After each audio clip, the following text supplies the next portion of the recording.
Hello and welcome everyone to another episode of Closer Encounters.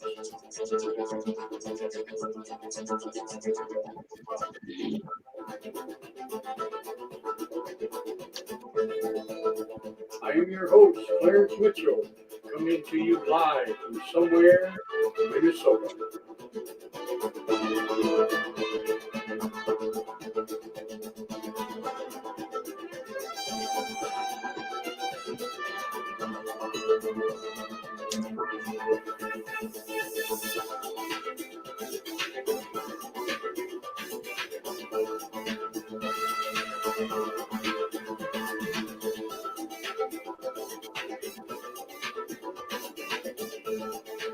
Would you like to be a guest on Closer Encounters? Or maybe you know someone that would like to be a guest on Closer Encounters. Or maybe you have a story to share. So please, shoot us an email, closerencounters.info@gmail.com. Again, that's closerencounters.info@gmail.com.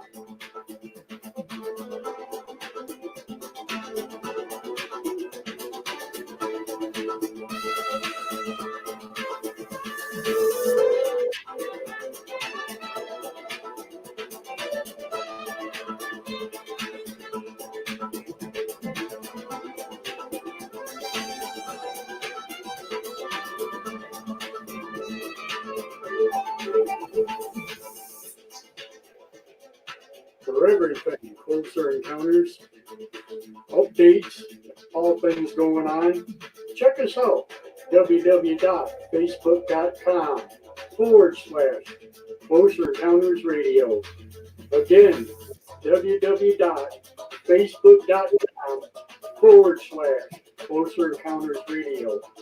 And please don't forget to like, follow, and share.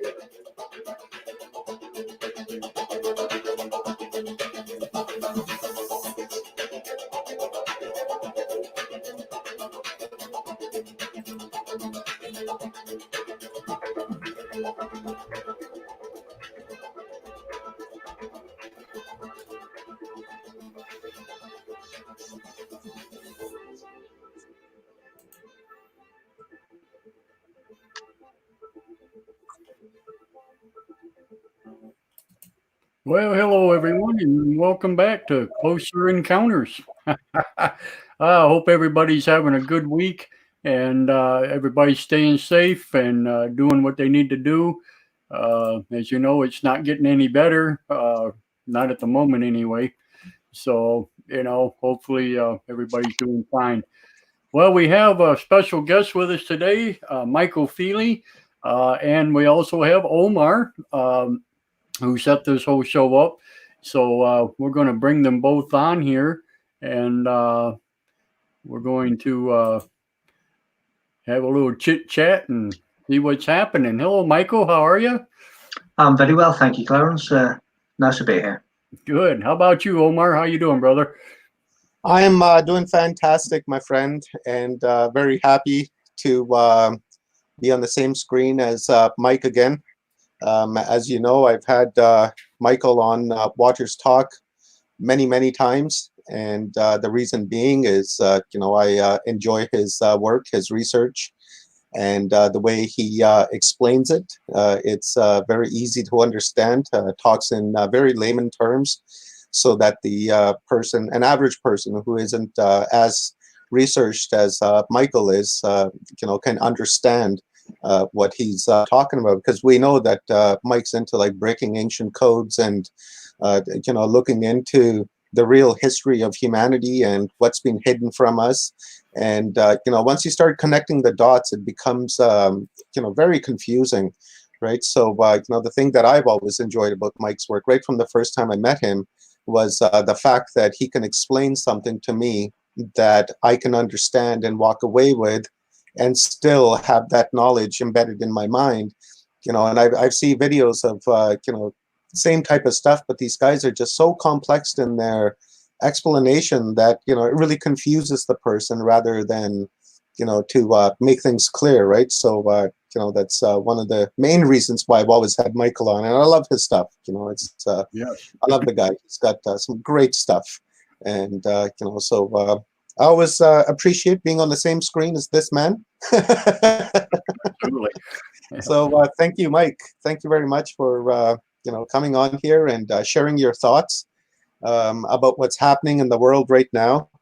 And we know that we're in some very serious things are happening globally. 3.5 billion people in lockdown in almost 200 countries across the world. So there's a lot of confusion in the air as to whether this is a conspiracy, or whether the cable or the ones that are the 1% that's in charge of this planet are being opportunistic and taking advantage of an natural event that's taking place. So I'm really looking forward to picking Mike's brain on this, and hopefully we can clear the air of what's really happening and concentrate on the moment, and then think about tomorrow as well, right? The repercussions that will follow from this, and pretty much that's it, Mike and Clarence. Yeah, cool. All right, so let's bring Mike up here on full screen. Hello, Mike. There he is. Hello again. That was a sudden surprise. Thank you. So give us the rundown. What's your thoughts? What's going on? Well, my thoughts of, yes, of course, the virus is real. And of course, people, certainly with underlying medical conditions are suffering. And any virus, any illness that is in the air, whether that's flu, whether that's a common cold, whether that's all of these kinds of bugs that we have in our atmosphere these days, anyone who has underlying health issues is always going to suffer, and there will be a mortality rate as a result of their underlying sort of health conditions. So I do think that the virus, of course, is real. But I have, again, some of the things that I will say I've touched upon, but I've not really deeply researched yet to know. But the things that I have come across and the things that I have read at the moment is that there's been some kind of manipulation in relation to this virus that has enabled some kind of sort of special protein to have been implanted in the center of the genome of the virus, which is allowing it to get into human cells. So it seems like there has been some kind of manipulation to sort of help it along its way.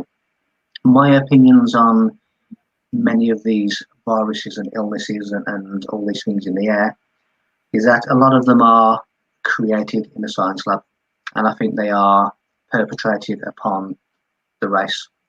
The strange thing about this one, and it's not all that strange really, is that the whole world, on the basis of this, something that we're told is less than the flu. It's going to give people, most people are going to have a mild illness, probably put off their feet for a few days in bed, but it's not as drastic, it's not as bad as the flu, which kills far more people. So the strange thing about this is why have all of these world governments closed down the world? Why is the UK in lockdown and yet is still accepting flights from China and Italy, which Italy is the worst hit in the whole of Europe, and obviously we are told in the mainstream that this originated in China.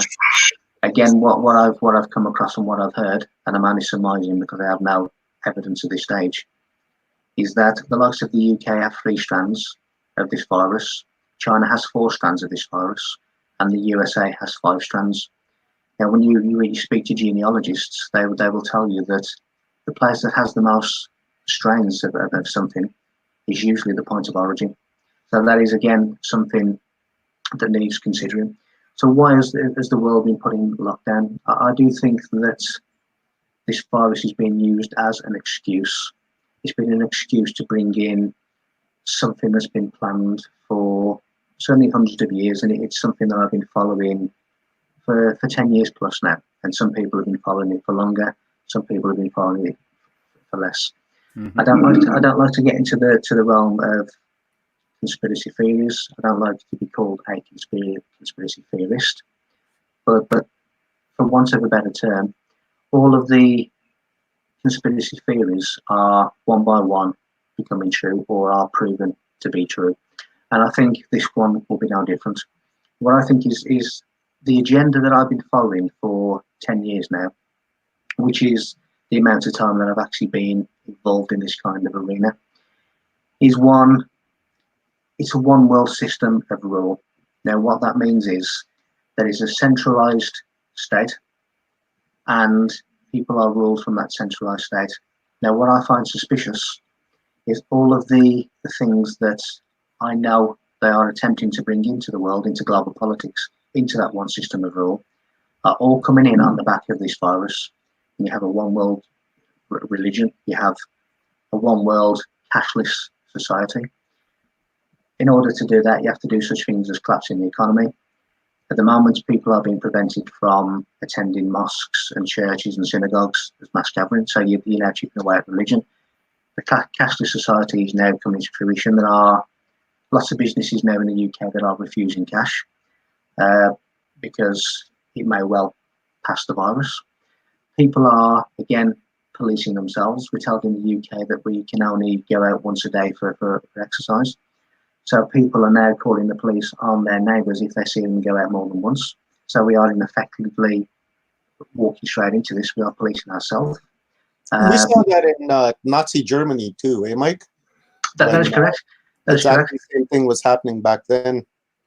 Yeah, and I said, I think a kind of phrase probably 8 or 9 or even longer years ago, that we are now living the Fourth Reich, because this is exactly what happened in Nazi Germany. And we know a couple of months ago, probably 3-4 months ago, I started to see, probably longer than that, I started to see drones in the skies of my hometown. Mm-hmm. And I said to my wife Sarah that at some point soon, because people are now being desensitized, but when things happen, people become desensitized, become so often so frequent that people don't notice it anymore. And I said to her then that sooner or later, law enforcement will be using these drones to follow people and to monitor them as their wider surveillance. And lo and behold, now as a result of this virus, police in the UK are now using drones to monitor the movement of the population, certainly in sort of rural areas, to see what they're doing. So that is something, again, that is coming. The cashless society is starting to come in. We're having the economy that could be collapsed in order to bring down a one system economy. We have talked many years ago of martial law, and not just martial law with your own troops on the streets, but martial law with troops from other countries on the streets. So for argument's sake, you could have the German army on the streets of London, you could have the French army on the streets of Canada, because there is no connection there, especially if it's a foreign army who doesn't speak the language of that country, because then there is no humanity, there is no connection, there is a barrier.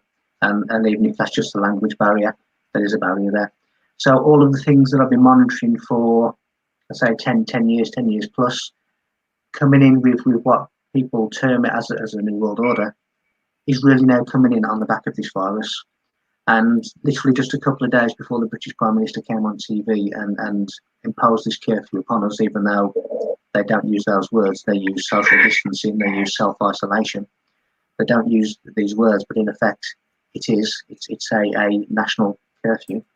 And just a few days before that, if you look at the British official government site, and this is fact checked, it is part of that site, this virus was downgraded just a couple of days before we had all of these draconian measures.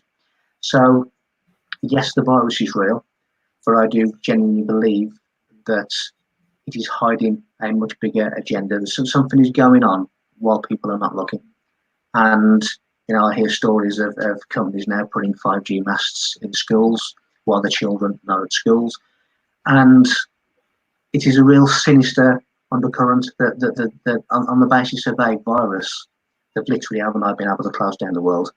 And that to me is really, it just proves, I've been saying to people for the last 10 years that you are not free, that there is no freedom in this world. And people have argued with me and call all kinds of names, one of them being conspiracy theorist, and say, what do you mean I'm not free? I can get into the car, I can go here, I can go there. You're not free because this virus has proved that you are not free. And at the drop of a hat, a click of a finger, that is taken away from you. So you're not free, you don't have rights, you have privileges. And privileges can be taken away, which is what has happened now. So the undercurrent of this there's something big going on behind the scenes while people are not looking, while their focus is elsewhere. Now, that agenda that I've been speaking about, and others have been speaking about for a decade now, straight away has gone from there to right in your face in a matter of weeks. And that really, I think, is being used as an excuse. When you look at Rahm Emanuel, who's an American politician who was part of the Obama government, he was quoted as saying, "Never let a good crisis go to waste." And I think this is the perfect example of that. Looking on a plus side, the world has stopped. People have had to stop, and people have had to sit back. And when you look into the brain, when you look into neural pathways, when you look into the way in which our society is structured, we have a routine, basically, and where you put your attention, you put your energy. So, people go to work at 9 o'clock on a Monday, come home at 5 o'clock on a Monday, go to work at 9 o'clock Tuesday, and so on. A neural pathway of routine creates that your brain is like a drug. Your brain must have that routine in which to function. What this has actually done to people is actually destroyed, in many cases, destroyed that neural pathway of that routine. People have been existing on a familiar past and a predictable future. It's like the Newtonian physics of predictable outcomes. And people have been living and getting a kick from this drug of routine. What this has now done, because the world has had to stop, had to sit, and people have had to sit at home with their families, something which they very rarely have the time to do. Hopefully those routines have now been dissembled and people will start to have a look at the world in a different way. Hopefully businesses and corporations can look at it in a different way. People are now taking their work home, which then eases congestion, which then eases all of these pollutants. So from this, can we get another way of living? Can we have another conscious level of living? Stopping at home, stopping with family, and working at home when we can. And I think things like this have given people the time and the space, that 0 point where, in the silence where everything happens, to sit back and consider their routine, to consider their reality, and consider other ways of doing things. So on the one hand, as there always is, there is a negative side, but you can take a positive out of this. Universally, negative and positive created equal in equal amounts, and it is really then the difference between positive and negative is really the electrical charge. So hopefully there is a sinister undercurrent going on, but hopefully people are now thinking outside of that box and thinking of alternative ways in which to do things. Yeah, Clarence. Clarence and I were talking about this exact same thing, and I call it a loop, the 9 to 5 loop, right? You wake up, you go to work, fight the traffic, get to work, have a sandwich, do the same thing all day long, come home, fight the traffic, eat some dinner, watch some TV, go back to sleep, wake up, and do it all over again, right? So that's been, very negative. It has had a very negative impact on humanity. And, we've been saying for the past week that perhaps this is a good thing because, it allows us to have that pause and come to a realization of what's more important to you as an individual, whether, it's family or is it work, right? We know that, we're not meant to be slaved as we have been for the last foreseeable past that we have been in since the Industrial Revolution anyhow. And people haven't had that pause. They don't know how to live with themselves. And, hopefully, like you're saying, this will give people the opportunity to discover themselves and break those, I call it dangerous routine because it's really what it is, because it takes away your humanity, takes away your consciousness. It takes all that away from you, almost become like an autonomous robot. And, I work, I wake up in the morning, I go and drywall all day long, and then I come home, right? And then that's my routine every day. So it's nice to have that break from this repetitious, destructive activities, mostly what I would say this is. And I see this as a good thing. most people that know me know that for the last few years, I've been saying that people need to go on a strike globally. My words were, on the first of the month, don't pay your rent, don't pay your mortgage, don't pay your bills, don't go to school, don't go to work. Just simply sit down and, take a pause, which will, hopefully collapse the world economy. And once this credit-based economy is crushed, then perhaps we can build a new system which values the human more so than a profit and stocks, right? So for me, when I'm seeing all this quarantine and shutdown of the market and stock markets and corporations are being shut down, I see that as something positive.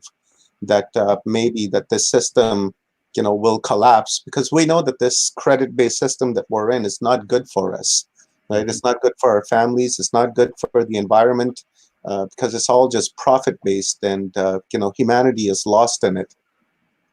So I think it's a positive thing that like you're saying, it allows people to have that time for themselves, to explore themselves and to rediscover themselves, or to just discover themselves of who they are, because most people don't really know who they are, right? If you ask someone, tell me about yourself, and they say, well, I'm a doctor, or I'm an engineer, or I'm a cashier at Walmart, right? That's people associate themselves with their jobs, right? They never say, hey, I'm Michael, and I write books, and but I'm a very spiritual person, and I am a an investigator that investigates ancient codes and such. That's, to me, that's more explaining yourself, instead of if you said, well, I'm an author, right? It's like, okay, well, I know you're an author, but who are you as a person, right? And my point is that people associate themselves with their jobs. And for me, that shows that the person doesn't really know who they are, and they've never had the opportunity to discover themselves. And this is a great opportunity for us all to, either discover or rediscover ourselves. Mm-hmm. Hey guys, I don't want to interrupt, but I have to interrupt. We got some breaking news happening right now. This is just updated from President Trump, uh, and we really got to listen to this. So hang on here just a second. Let me bring this up. And wow, this is amazing. Let me get this up to full screen here real quick. This is basically exactly what about here. So hang on here. Let me.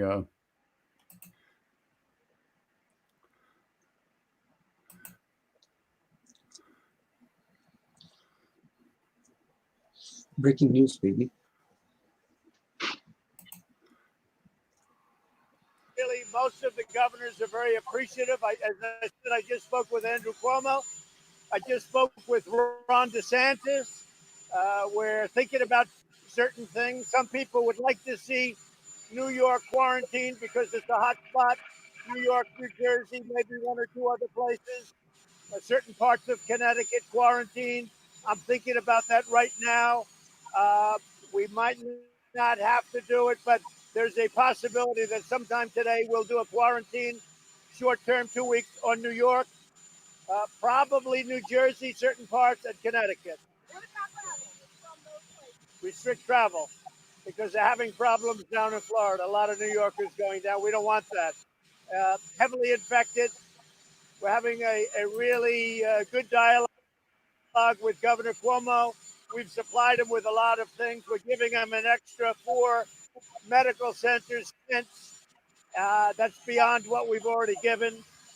We're giving them to New Jersey. We're doing a great job with the governor of New Jersey. He's been very good. There you go. They're talking about quarantining uh, New Jersey, New York, and parts of Connecticut. So, yeah, we'll know later on this evening if that's going to take place, but it sure sounds like it. Well, you can't get more perfect. You can't get more perfectly timed than when we're talking about it live, can you? Really? Well, when it happens, as we're talking about it, and of course it will happen. And that Mm. really just shows people how much freedom they really have.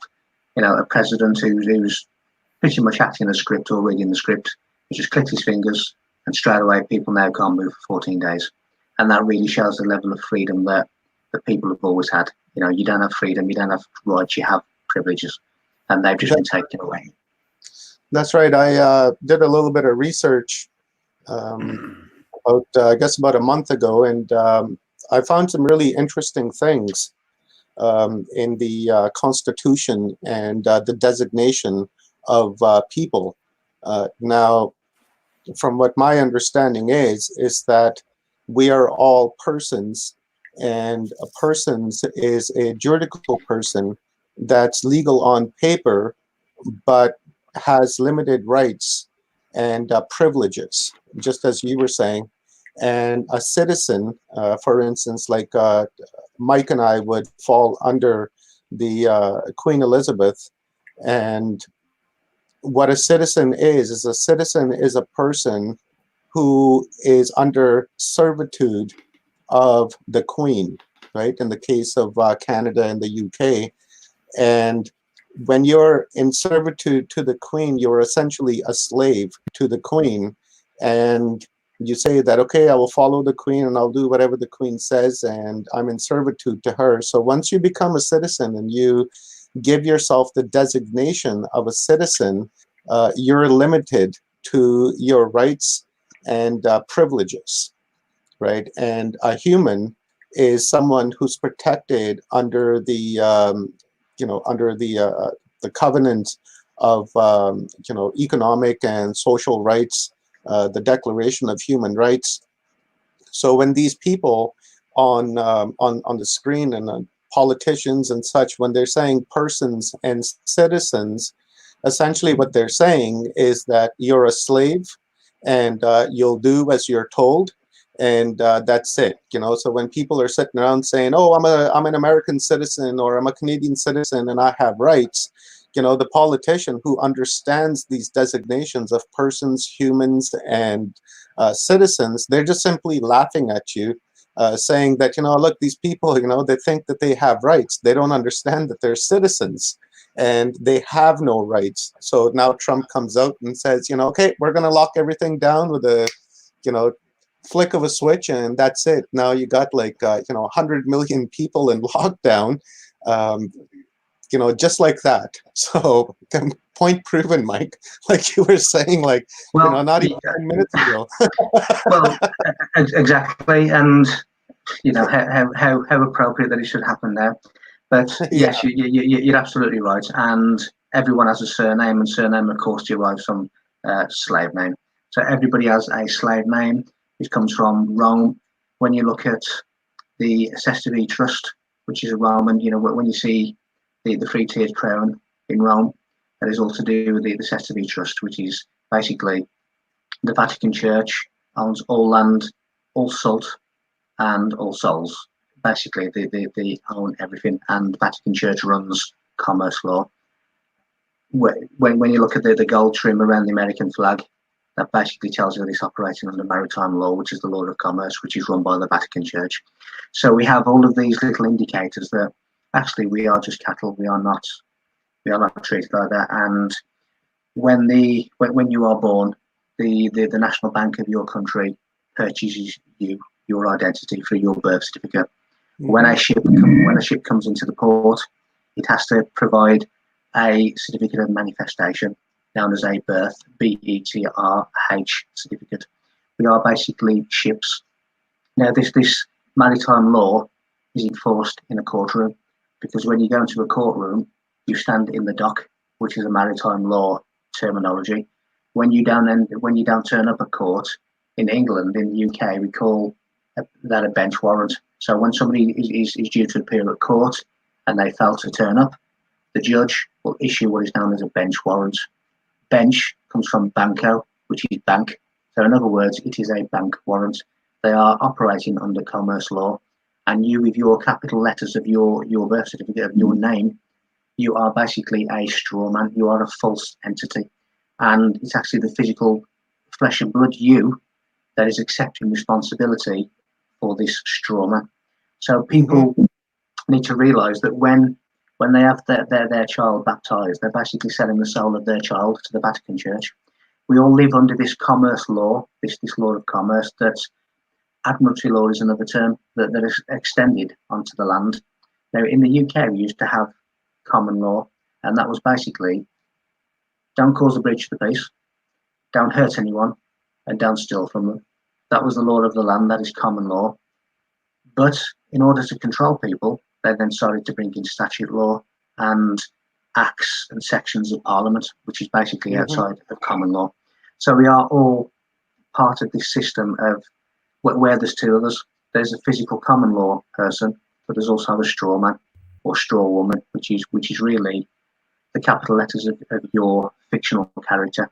Now, when you look at the birth certificate of Americans, in the top right-hand corner, you will see a series of red numbers on the birth certificate. You can actually trace that on the New York Stock Exchange. You are an entity. Wow. That is your reference number on the New York Stock Exchange. Those red numbers on an American birth certificate. So you are all part of this Vatican commerce law, and there is this court system that enforces that commerce law. We are basically a disenfranchised business. We are allowed certain privileges, which is we can have bank accounts and we can do all of these things in order to trade with other businesses, with other commerce. So we have to have a bank account, but you don't own your children. You do not own any money, and any money that is in the bank that you believe is your savings is not yours, because in the small print, when you actually use a national currency, you are basically taking on the national debt. Yes. So therefore, at any time, and it happened in Greece a few years ago, where people were saying theft, the government's taking the money out of the bank. It's not theft because you don't own your money, the state owns your money. And by using the national currency, you are taking liability for the national debt. And at any time they wish, they can rifle your bank account and take everything that you think you own. You own nothing. The house you live in, you do not own. The land that it sits on, you do not own. You do not own your own body. The state owns it. You do not own your own children, because you give the Vatican Church the soul of your child when you baptize and have a birth certificate. So the harsh reality is you are little more than a goat or a sheep in the eyes of those who rule this world. You have no rights, but you do have privileges. And when people start to realize this, it's not a conspiracy theory. It is fact checked. It is true. And people need to obviously understand the world in which they're living. You've just seen the president of a corporation, the United States of America, who has turned around now and he's just completely changed the lives of all of those millions of people in just a couple of minutes. That tells you how free people really are to move around. When the state turns around and says, you are going to stay at home, your privileges are taken away. And that really is how we've all stood for hundreds of years. Do you think, though, what he just did or what he said, though, do you think that that's really an agenda, or do you think that he's only doing it to save people? I mean, that's, As an individual person, as an individual man, I don't know. I don't know him. I don't know his motives. I don't know what he meant by that statement. What I do understand is politicians are not in control, regardless of who they are, regardless of what country they are meant to run. They are not in control. You have all the people, what is known as basically a permanent shadow government that no one ever sees, and they are the permanent government. Politicians come and go. They are not in control. That they wield a certain amount of power, their power of office, but they're really not in charge. And it's the people who you never see who are behind them. Now, what you see is with the news, with the media, why is it that in London, all the press, all the tabloid press are situated in Fleet Street? When you look at the origin of the word fleet, it means under the same control, under the same ownership, as in a fleet of ships. Fleet Street is where the press are situated in London. So that tells you that they're under the same control. Now, the press are scripted, politicians are scripted, the news is completely scripted. Just look at 9/11, when the BBC News released 23 minutes early. The building 7 had collapsed. No, it was still behind them. What had happened is they accidentally released the story 23 minutes early to tell us that this building had collapsed when it hadn't.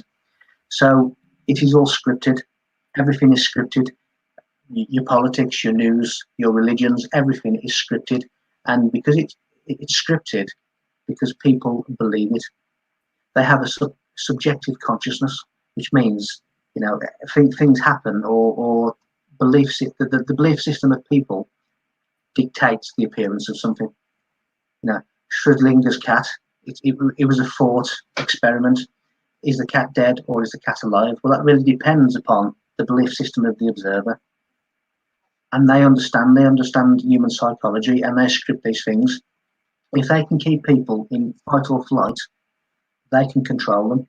Your primeval instincts set in, and you are forever chasing money. You are forever living from paycheck to paycheck. They are keeping people in a fight or flight situation. So whether President Trump really has a big heart and he really means it and he wants to protect people and that is his real motives, I can't say because I don't know him as a person. What I can say is presidents are not in charge, prime ministers are not in charge. There is a force, a steering hand behind them, and they are scripted to say certain things.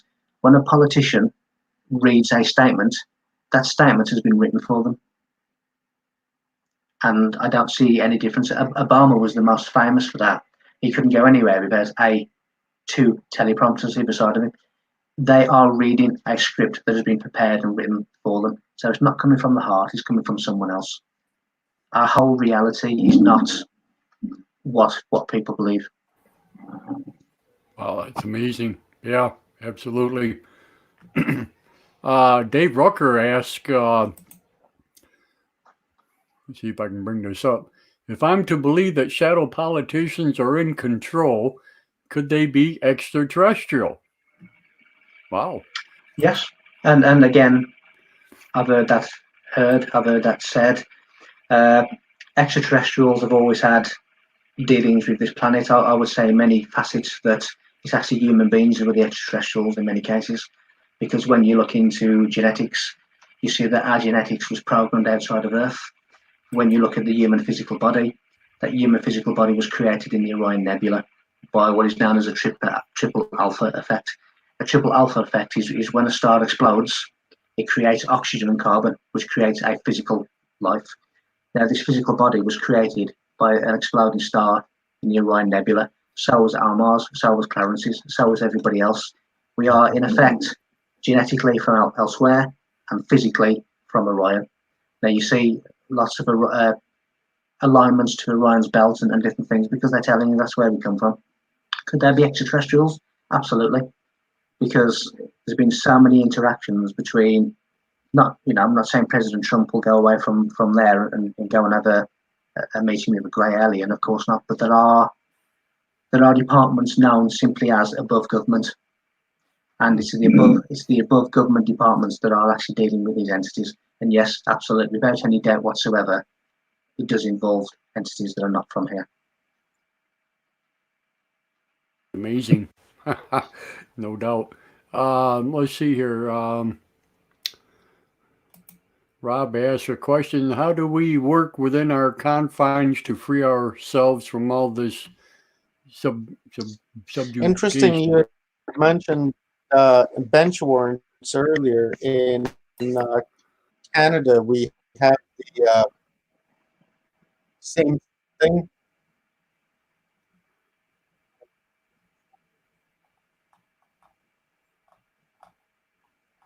Oh, we lost Omar. Yep. So I got a little bit. How can we free ourselves? Well, it's extremely difficult when most of the world doesn't even believe there's a problem, and when you point out there's a problem, they just can't see what's. Can you hear me?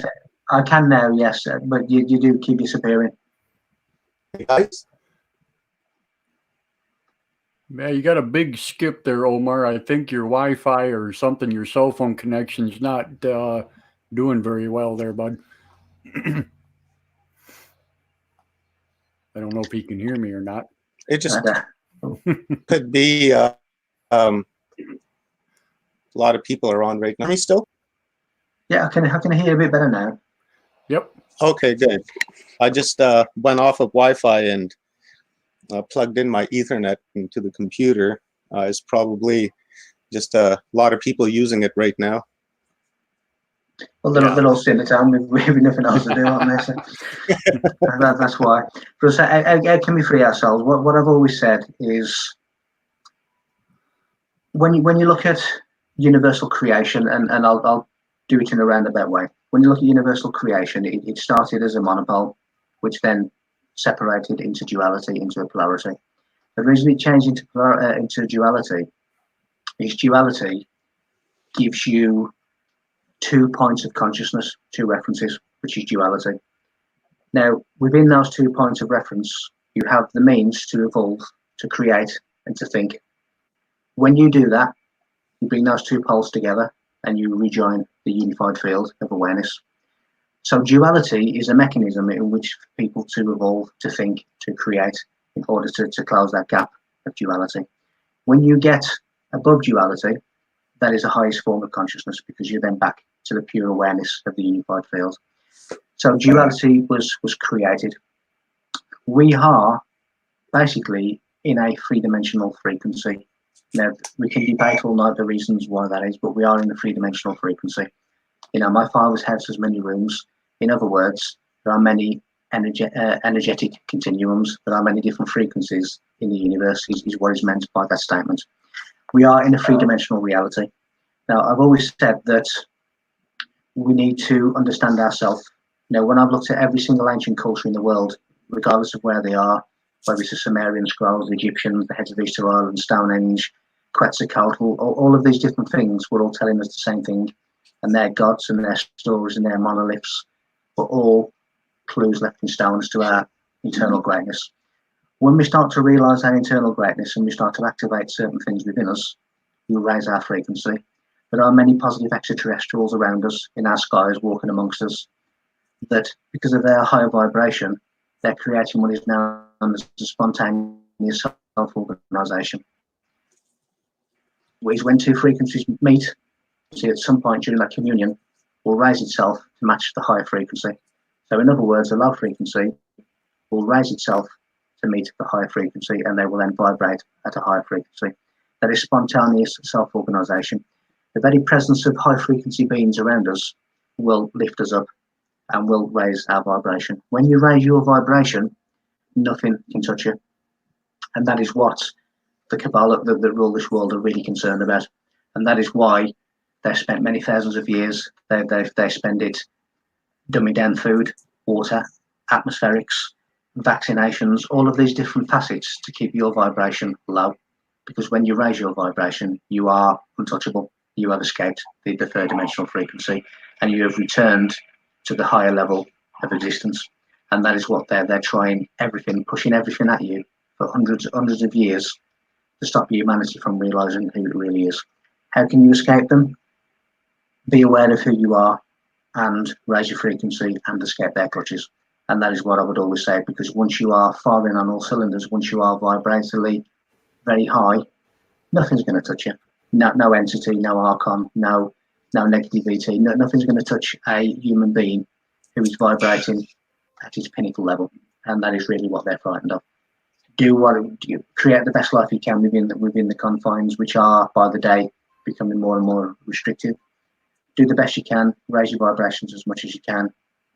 Learn about you, who you are, and that will raise your vibrations, and then nothing will touch you.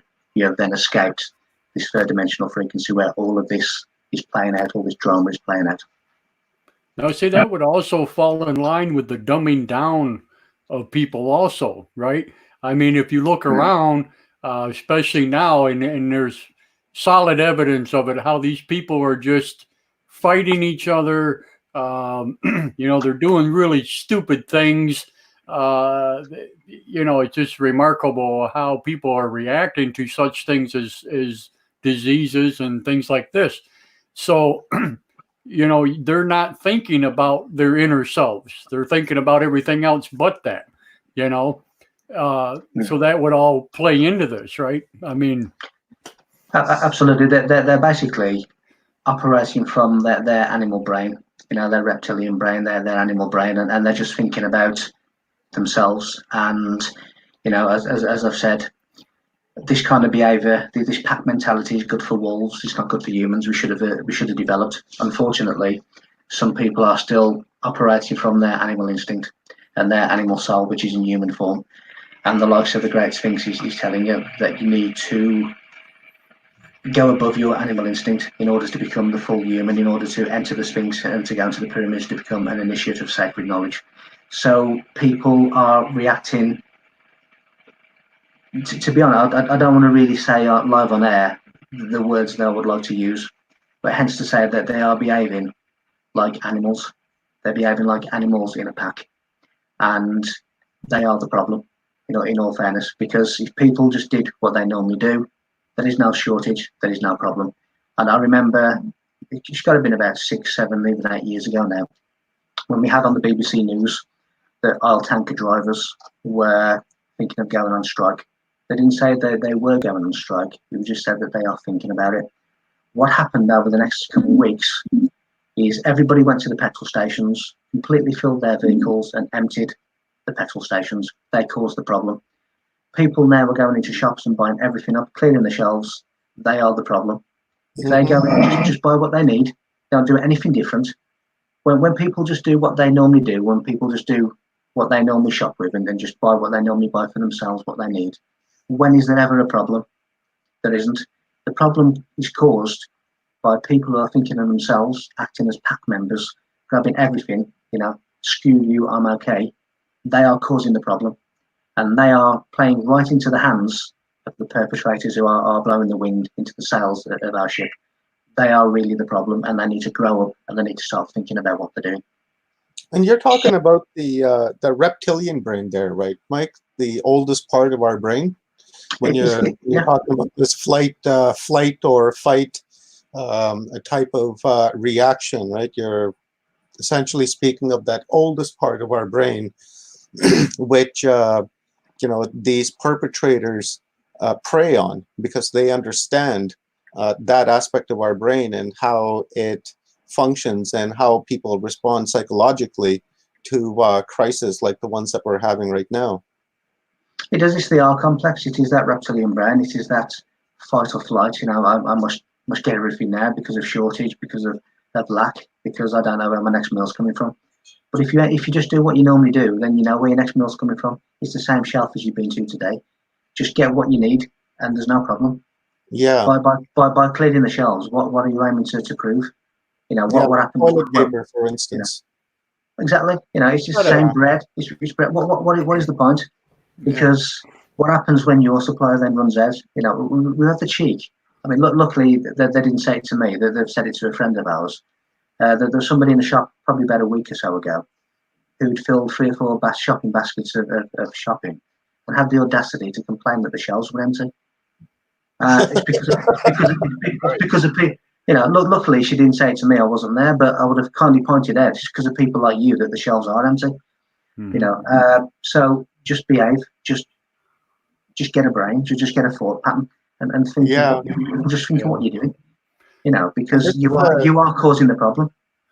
I gotta ask you something. Down that Clarence was talking about earlier, like those people going around with the Corona challenge, people licking toilet bowls and such, and ending up in hospitals now, causing more strain on the hospitals when it was unnecessary. And to me, that's a great point, Clarence, of like dumbing down people. And what Mike is saying here, that people essentially are the problem because they're responding to that mechanism in their brain that they don't understand themselves, and they're being preyed upon. So a very great point, you guys.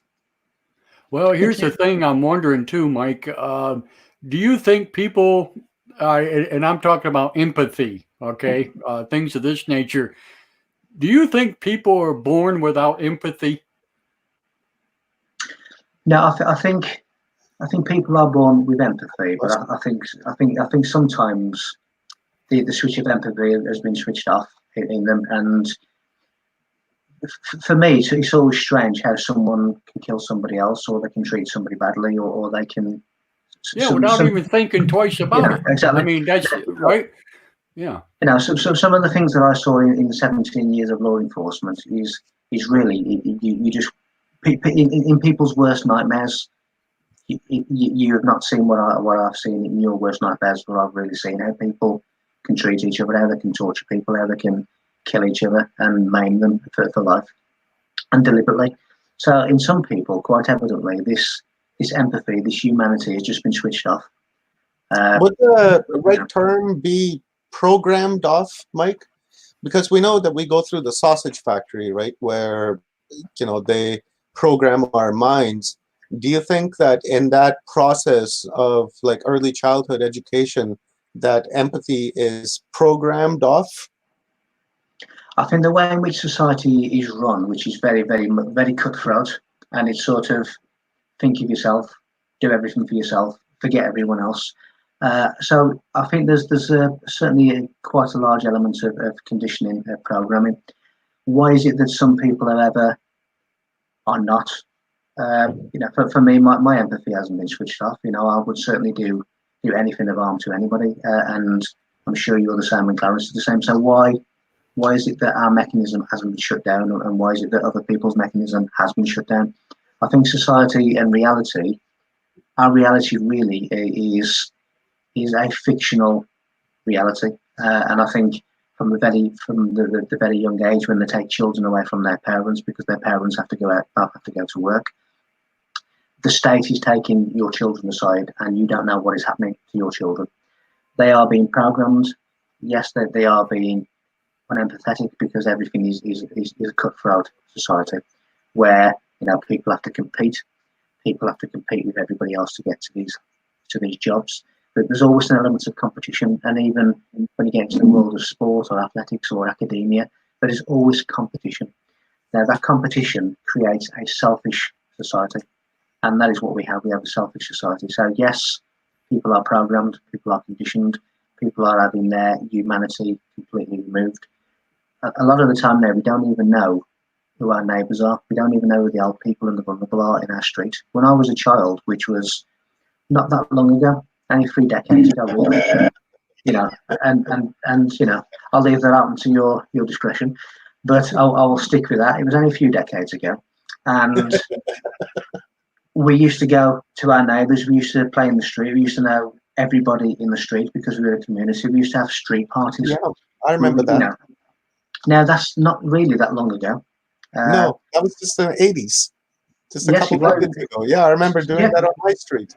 17. I remember. I think it was about 1978, 79, the Queen's Jubilee, and we was having street parties. That there's literally tables the length of the street, and everybody in the street was getting involved as a community. And we had lots and lots of community things going on. Now that has disappeared in all but a few Yeah, communities, because everybody's such a fast fight or flight scenario now. Like you say, you're rushing to get to work. You don't see your family all day because you're at work. You're going to work to earn money to pay for the mortgage or the rent for the house that you're not in because you're out all day working. What this virus has also proved is that the economy is completely fake. In the same vein, they've turned around now and said there's now a rescue package and everybody's going to have all this money and all this kind of stuff and relief and 3 month holiday from paying a mortgage or rent. So where's the money suddenly come from? It's just created. It's just created out of thin air, and that proves that even the world of economics, even this banking system is just completely fraudulent. They've just turned around and said, "Oh, we've just found 40 billion pounds or trillion pounds or whatever. Where's it come from? yeah, Why are the people living on the streets? Why are the people dying of starvation? Why are the people dying of hypothermia? When all of a sudden we can find all this money because it's a fake yeah. system. And then the reason things are the way they are in this world is because there is a hidden hand that wants it to be that way. There is no reason for anyone to go hungry. There is no reason for anyone to be homeless unless they really choose to be. Like, These problems could be sorted overnight. just like the $2 trillion that America just found, right? That's a lot of money. $2 trillion. Meanwhile, Yeah. you have the infrastructure of the country that's falling apart, healthcare that's next to none.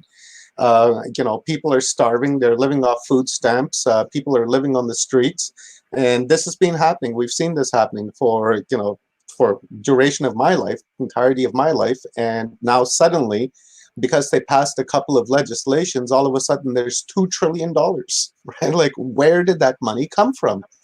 Well, Right? exactly.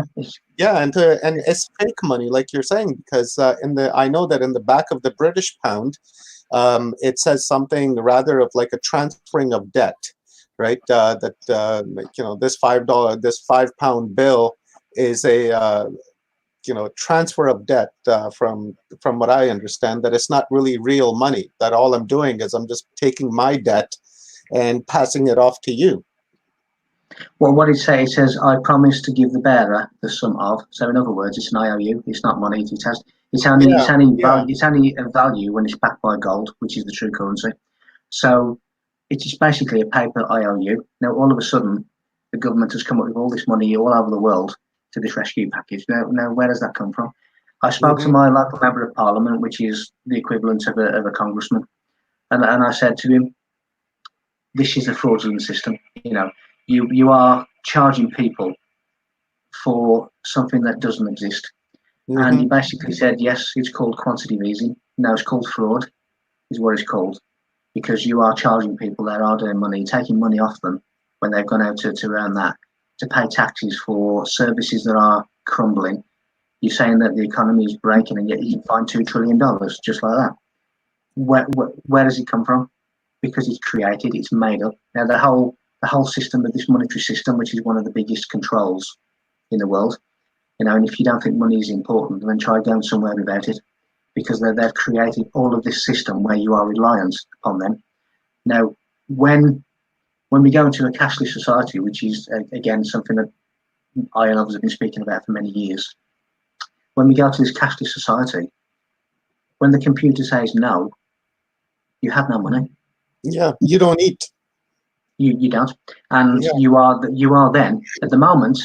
I can go into a shop, and sometimes there are technical problems, and you put your credit card in, and for some reason it doesn't work. So what do? You take your wallet out and give them paper notes, IOU, and you pay for it that way. Well, what happens when there isn't any paper notes? You're then stuck. You're then stuck. The bank says no, you don't eat, you don't drink. You don't pay your rent. You don't. See, I got to ask you something, Mike. Now, this brings me back. Let's go back a few centuries. Well, even later than that. Let's go back just a few hundred years. Back in the Roman days, when taxes were really super high for the people, in Rome and around the area there and stuff like that. While over here in North America, we still had individuals, groups of like Native Americans who didn't have a cash value here. Everything was done as a group. They fed each other, they hunted each other. You had certain ones that were hunter gatherers, you had other ones that took care of the children, you had other ones, you know what I'm saying? They worked as a community as a whole, and everything was just fine, And it wasn't until they started traveling across the oceans and stuff that this money and everything else, this wealth, invaded this territory. You know what I'm saying? Absolutely. It was a community barter system, really, where people were working together, and that, of course, has been dissembled, really, and broken down. So society really is completely broken down, and that is by complete manufacture. Because when people are broken down, when they're separate, we can't even stand 6 feet from each other now. When people are individual, you can pick them off quite easy. When people are a group, they're extremely strong. So if you wish to take over, you have to divide and conquer. And again, that is some of the hallmarks of what we're seeing. People are part of this reality that is completely manufactured and completely fraudulent. And you are a business. When you die, you are a corpse. You are a dead corporation, in other words. So you are purely money. Your birth certificate is worth money to the national banks, and they barter that value. So when we pay a mortgage, when we pay rent, when we pay anything, it's actually our money through the trust fund that we are paying back. It's ours anyway. And yet, we've been fooled to believe that this outside economy where we have to pay this money, which is not really money. It's worthless unless it's backed by gold. Now, the reason we have this is in days gone by, when people used to get to place by horse and carriage, they used to get robbed by highwaymen, and it was becoming impractical to take the real currency, which was the likes of gold and silver, because for one, it's heavy, for two, what can you do with it? So they began to carry around these paper IOUs. I promised that I will give you £50 or £20 or $20 in gold because I have that gold in the bank, and this is a paper IOU to say that I can back this IOU up with my gold currency. So we still have the system. I promised to give the bearer the sum of is an IOU, which is not currency.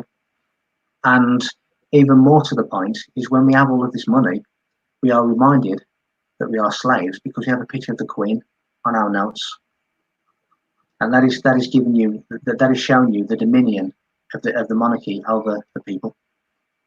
So all I say is to people, instead of doing different things, look into these things, look into the reality that you have, look into the people who are running the show, look at yourself, look at who you really are, because it's more than just somebody that works and dies and pays taxes. You really are a supernatural being, but they've kept all this information from you. So just spend a little bit of time looking into what is going on or what might be going on. And of course, when you learn to play a game, for argument's sake, chess, my name Feeley means chess player. When you learn to play chess, you start to recognise the moves, and you start to recognise the person who's making those moves. And that is no different to when you look at the steering of global politics and where it's going and what the intention is. And when you know what the end goal is, you can then start to see the knight being moved, the rook being moved, the pawn being moved, the queen being moved, because at the moment we are very, very close to checkmate. So I would suggest and I would urge people to learn the game of chess. And I don't literally mean the game of chess, but it's a metaphor. I just want to quickly go back to the lack of empathy. I find that very fascinating. Do you think I've hypothesized that some people are born with no empathy, or some people are born with empathy, and somewhere along the line, due to their upbringing, it's either been shut off or it's been programmed off. Now, my hypothesis on this, and tell me if you agree with it or somewhat agree with it or don't agree with it, that in my book, Earth Frequency, I call them phantom people. And by the meaning of phantom people, what I'm trying to say is that at some given point in time, your soul, I suppose is what it would be called, or your energy, right? Your expression of that infinite consciousness has departed the physical body avatar because it's not up to par to carry out whatever human experience that expression of the infinite consciousness wanted to experience through you as an individual avatar to have this human experience. And now, because the body or the vehicle is not up to par, or it can't survive, or has issues, or whatever the case may be, maybe the wires are crossed wrong up in the brain. So what the soul does is that it abandons the avatar now, because in this 3D reality, the matrix that we interact with has the laws of physics and biological clocks and such. So once the avatar is being abandoned, the avatar is just simply moving instinctively, and has really no driver behind the wheel. And thus they show lack of empathy and sometimes no empathy. And that's why some of these, like serial killers or serial rapists or serial abusers, are commit the crimes and the atrocities that they do, is simply because there is no one at the wheel of that particular avatar, and that the body has to carry that cradle to the grave program, right? You just can't shut the body off, and the infinite says, okay, I'm done, I'm out of here, and the soul departs the body and the body drops dead. the body needs to go through that steps and the processes of growing old and kind of what have you. What do you think about that? I think it's an interesting viewpoint. I mean, again, not being a psychologist or whatever, I can't explain why some people have the empathy and the care and other people don't. That there's obviously something that has happened because we're all physically the same. That there's something that has happened somewhere to shut that off. But talking about almost people walking around, I mean, this is a story that I don't really tell many people. But when I was in my previous career in law enforcement, we had in my area, we had the Queen of England who was visiting. Now, bear in mind that wherever she goes, there's just security everywhere. Even on the police radios, we had to speak in codes. That day, which gave us the location of where the Queen was, because the security was so intense. There was helicopters. Just imagine the amount of security because she's coming to a public city. Yeah. Now, there was during that sort of visit. Now, bear in mind that the Queen was never away from armed guards, police, special branch, or all which is the equivalent of your CIA or your FBI and things like that. She was never not around them. Now, there's one incident where on that day I was walking across a public square and by myself, and lo and behold, there was a set of steps coming from a street into the public square where I was, which was completely public, but there was only I there as a police officer walking across.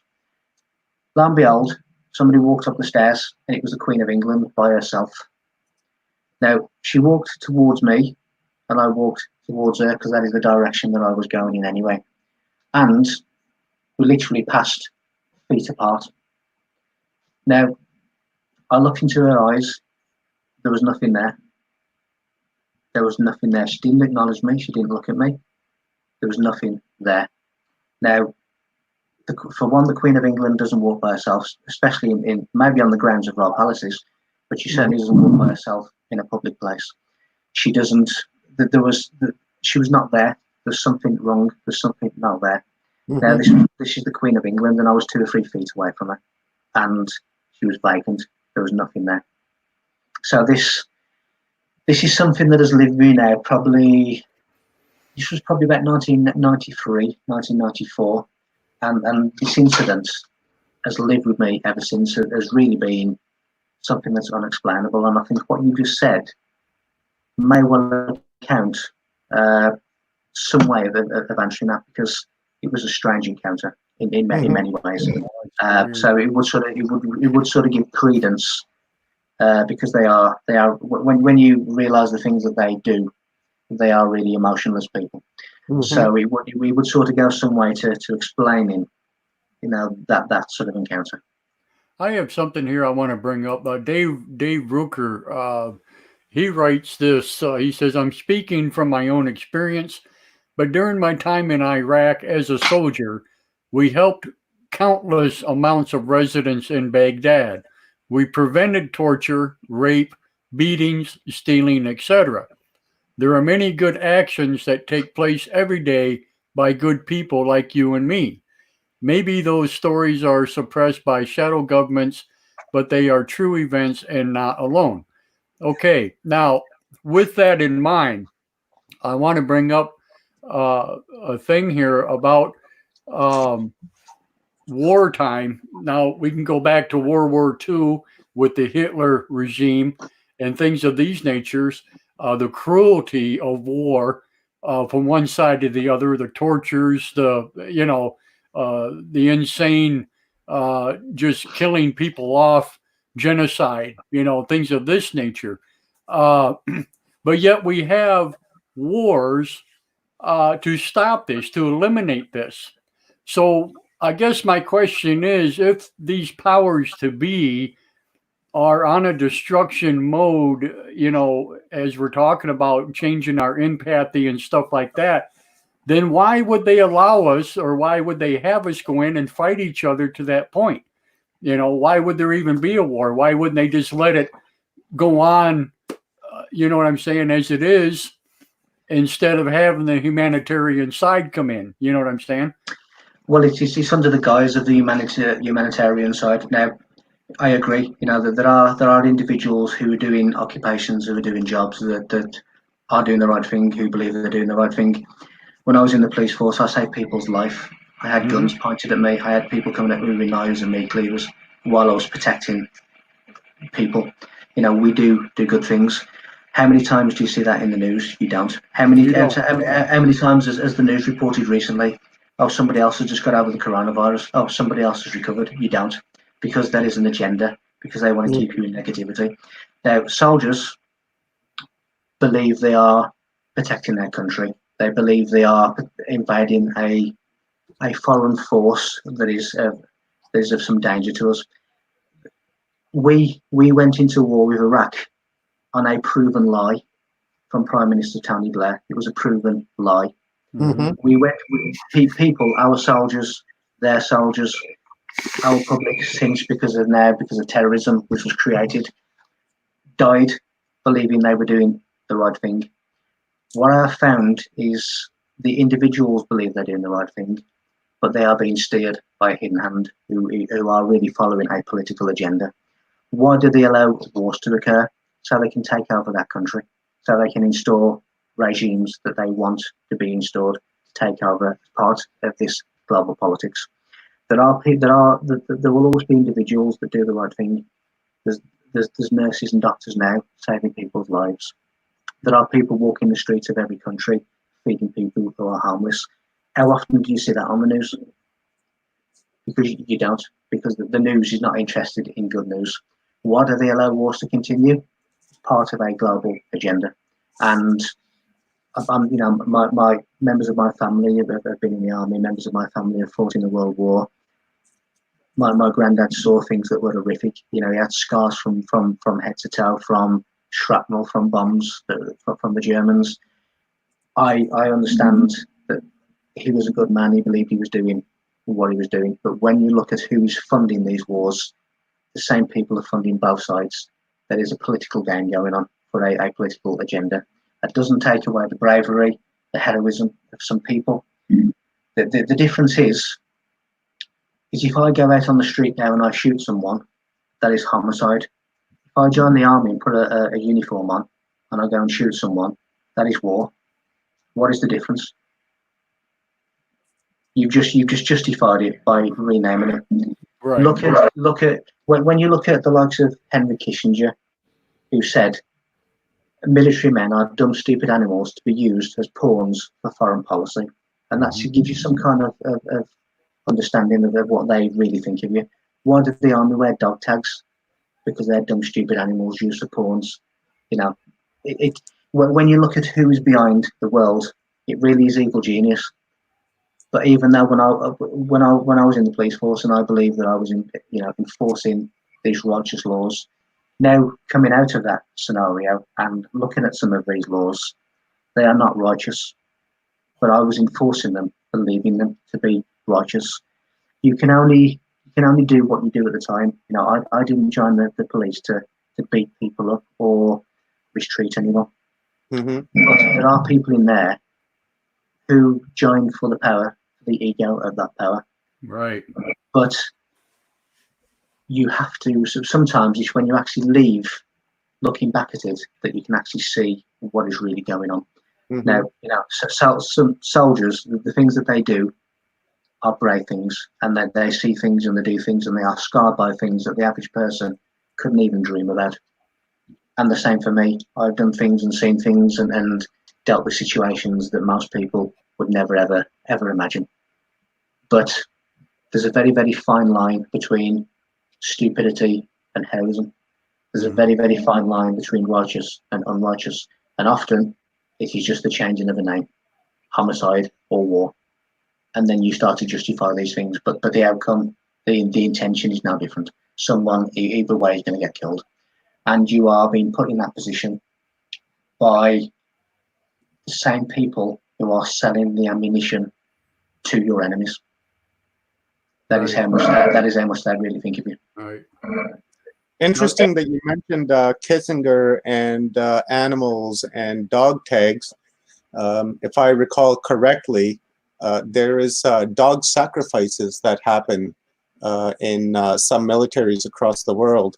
Can you tell us like the tradition behind that of sacrificing dogs in theaters of war? Well, the sacrifice of dogs was actually done in ancient Egypt because they wanted to, the dog star Sirius, that they believed the heat of the sun was generated by Sirius, who is the binary star. Now, when Yeah. you look at the word Mason, it's Mother Star. When you look at Master, it's Mother Star. So the Mother Star is Isis, is Sirius, which is believed to have given the power to the solar sun to blast the Egyptians with heat. They used to sacrifice a dog in July and August. It was called Dog Days in order to appease the heat of the sun. Now that is the whole origin of the American hot dog. It is the sacrifice of the dog. So you're taking this ancient tradition of appeasement of the dog days to appease the heat of the sun.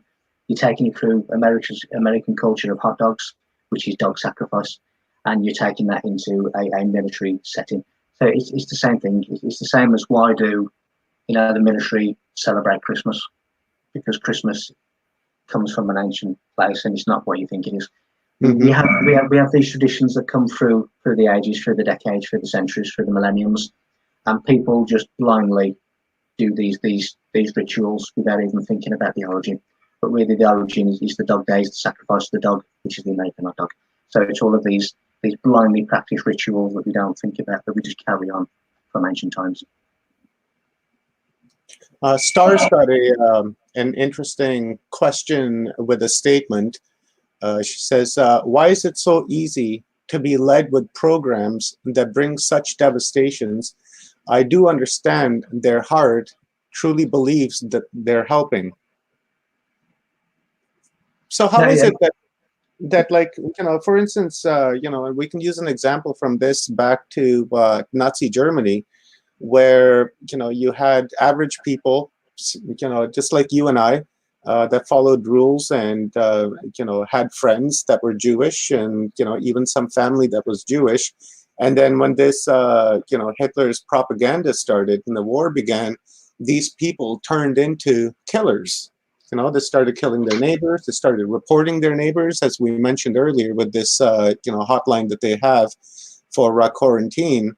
How is that possible? Like, it almost seems like that your reasoning has been suspended.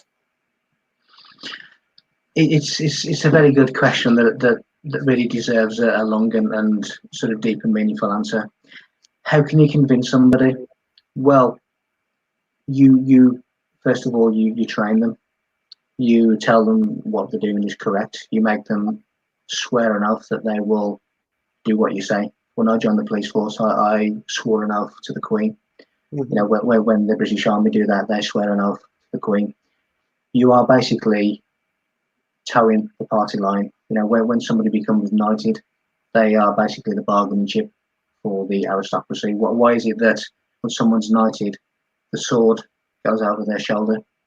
That is basically saying, if you don't do what we say, next time the sword goes through your neck. Some people are threatened to do it. Some people are court-martialed if they don't do it.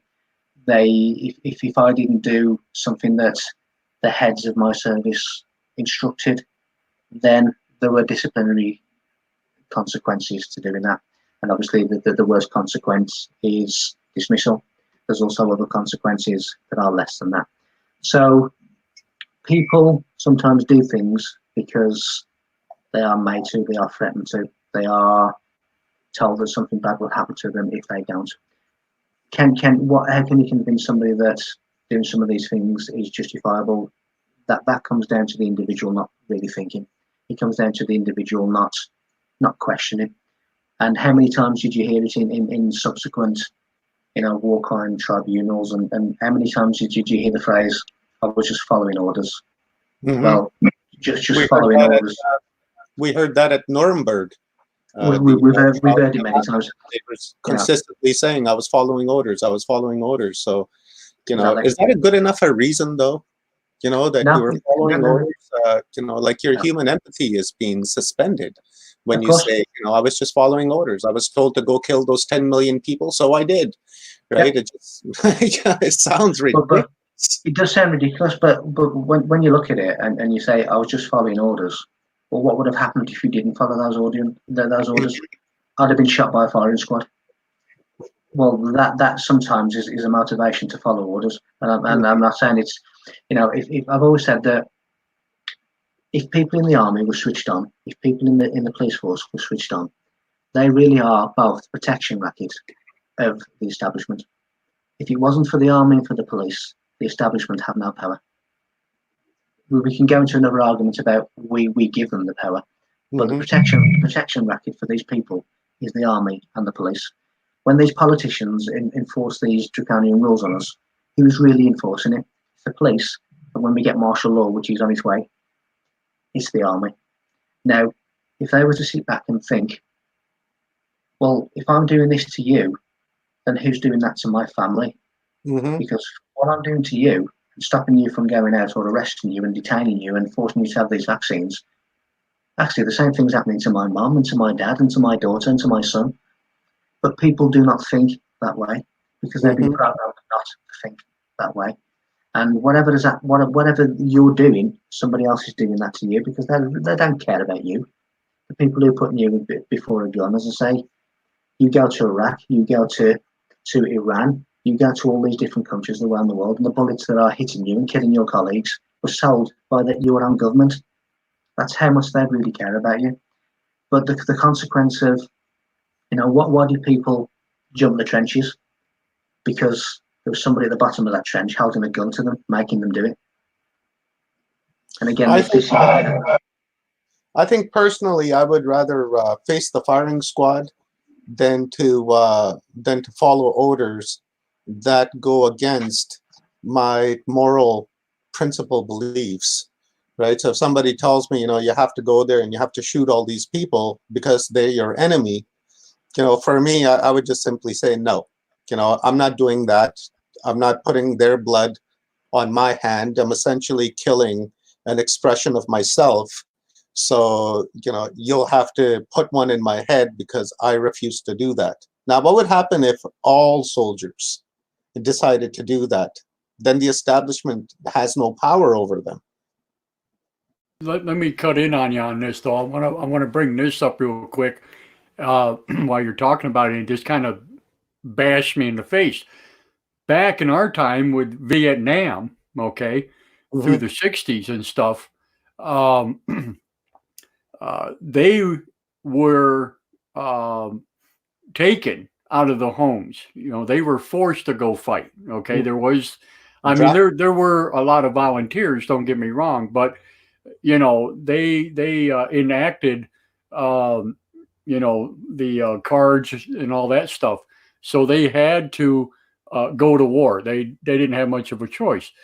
This day and age, when it comes to like the Iraq war and stuff like that, there was no, everything was volunteer. These guys, the ones that were in those wars, including myself. I mean, I was in the 80s. I was, through Lebanon and Grenada. But that's it. I'm back now. Sorry about that. Yeah, not a problem. But there was more volunteers. There was no saying you have to go to war. You know what I'm saying? Yeah. So the draft in it's what you're talking about, right, Clarence? Right. Yeah. See, they're during the Vietnam era and that they had to draft people to go to war and make them fight, whether you wanted to or not. Even though there were a great percentage that did volunteer. Okay, but what I'm saying is, when it came to Iraq and stuff like that, they never had to open the draft up because there were so many volunteers that joined. That the draft was pretty much null and voided. So where did this separate? How did this become a separation? You know what I'm saying? Yeah. I think what's happened is in the mindset of the people in the 60s, was different, right? The media was different, the programming was different. And when it came to like the Iraq War and Desert Storm and then this recent Iraq War after 9/11, I think that the mentality of the people in the 60s was about peace and love, and they really weren't willing to go to another country to go and kill people because they valued life. Now, by the time we hit the 90s, the programming through the media was so intense, and the lies that they were telling us. For instance, after 9/11, people were lining up at the doors to go to Iraq to go and kick their ass because they were given the wrong information that these people had attacked their country. Right. So I think that's the difference between the Vietnam War and these recent wars that we've had with like Afghanistan and Iran and such, that the mental programming was just simply different. Yeah. What do you think, Mike? I totally agree. 9/11 was perpetrated by your government through certain secret services of the world. 7/7 certainly was as well. As I said before, I was cut off. We went to war with Iraq on a proven lie. Now, this is the Prime Minister that lied to Parliament. It lied to the British people, and as a result of that, we went to war with Iraq. Now, it was a provable lie, but the problem is until it was proven, people believed that lie, and that is why he took Parliament with him. He took the public with them. Millions of people protested on the streets of London to stop the Iraq War. Yeah, Canada was the same thing. It made no difference whatsoever. So that tells you how much the public opinion actually matters to this, to these people, to this agenda. And when you said earlier on about, you'd rather face the firing squad than do some of these things. Well, of course, there are many people now in the British Army that are deliberately being found with drugs that they planted themselves in order to be discharged from the forces because they don't want to get involved. And one of the reasons that I left law enforcement, there's lots and lots of paranormal things going on as well. I can't say it was just the police and just disillusionment, but one of the reasons that I left it and had become disillusioned is because I was being forced or being asked to do things that I no longer agreed with, and I wouldn't do them. As a result of that, there's obviously a personal consequence that comes with that. But my choice was, I'm no longer prepared to do this. This is not what I joined to do. This is stopping me from doing where my energy is, really. So I left. I walked out. I walked out of a job that I was married to for 17 years, and I just walked out of it as if it didn't mean anything at all. But of course, when I was there doing it, it meant a lot to me. So some people seem to have the inner being, the inner thought, the inner sense to think beyond the orders. Is it right? Is it right? You're making me do something that is clearly not right, and I know that it's not right. But deep down, so do you. But you're still making me do it, and I choose not to. Some people seem to be of a higher spiritual place to make that decision, and other people just go with the tide. No, I'm sorry. I was just going to say, yeah. Well, when I volunteered, I did it based on my family, basically, because everybody volunteered when they were 18 years old. That was your manhood, so to speak. That was your duty as a man, was to volunteer to go into at least do 4 years of military service. There's a lot of families like that. Right. Well, that's just it. We all come from military backgrounds, one form or another. My dad, I think out of all his brothers, and he had one sister, I think there was only 2 or 3 that never volunteered, never went to war. You know what I'm saying? Same thing with my mom's side of the family, so everybody basically from where I grew up with was completely military structured, in one form or another. Yeah, it's just a sad deal. But at the time, I wasn't thinking about my empathy. My empathy was for my nation or for my family. You know what I mean? It wasn't until later on, after I got out, had my own family and stuff like that, that I started rethinking these things. And I'm like, that was probably stupid. If I had to kill somebody, would I have been able to really do it? You know what I'm saying? The only way would be because I'm in the position of self-preservation. All right. Not because I volunteered, to save the country. You see what I'm saying? Yeah. So yeah, I had to really stop and realize what I did, and I wonder how many others now think the same way. Well, when I speak to people in my own occupation, I was speaking to somebody I was still keep in touch with who was a police officer in London, and I didn't mention anything about this current global crisis. He mentioned it to me and he brought it up.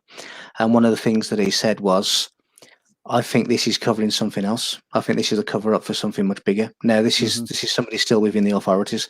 So I think that there are more and more people starting to realise that something just doesn't add up. It just it doesn't make sense.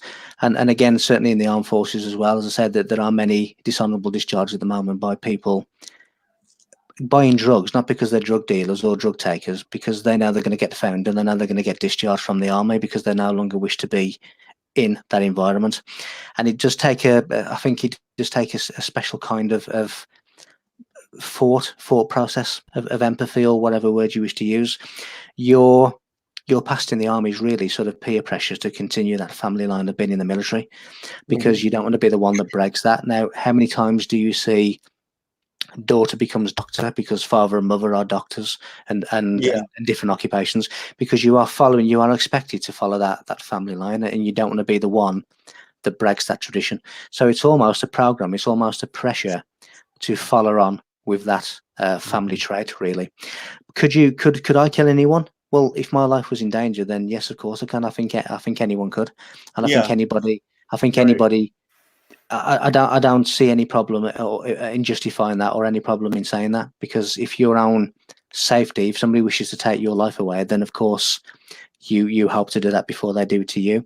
But what you're told as an American soldier is what an Iraqi soldier is being told. You're the enemy, they're the enemy, but they're both being told who the enemy is, when in reality the enemy are the people who are sending you there to kill each and when you have this power of thought, when you have this some people seem to be born or able to develop this in the innate thought that actually I'm just having my strings pulled here, and the true enemies are the ones who are sending me to war. And I saw a statement once.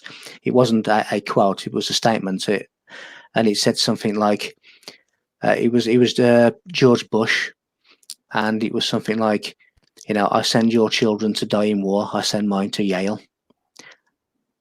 Wow. And that really says it all, because why aren't his children going to war? Why isn't he going to war? Yeah, exactly. You're not going to see Baron Trump with the uniform on patrolling streets in Iraq. Like, that's it's never going to happen. But Donald Trump is more than happy to send Clarence's son to Iraq. He'd be more than happy to send Star's kids to Iraq. But when it comes to Barron, Barron is never going to see that uniform, and he's never going to see the theater. No. So, there are double standards here. They don't value your life, right? They only value their own. So here's a question for you, Mike. It's a bit of a tricky one, but not really. With all this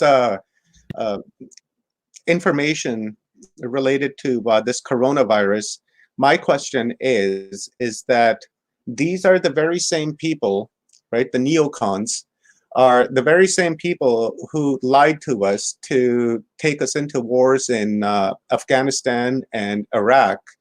And we know that 9/11 was, wasn't done by anyone, from Afghanistan or from Iraq for that matter. So why should we believe these very same people who are telling us about this coronavirus? The same people who gave you the narrative for 9/11 are the same people who gave you the narrative for Iraq. And part of that narrative that Tony Blair lied to the country about was that The Iraqis, Saddam Hussein, had the capability of WMDs, weapons of mass destruction, and he told us, that they had the capability of sending missiles within 45 minutes. They could destroy the UK. That was how he justified us going to war with America in Iraq. It was a blatant lie, and he knew it was a blatant lie. He should be in the Hague for war crimes.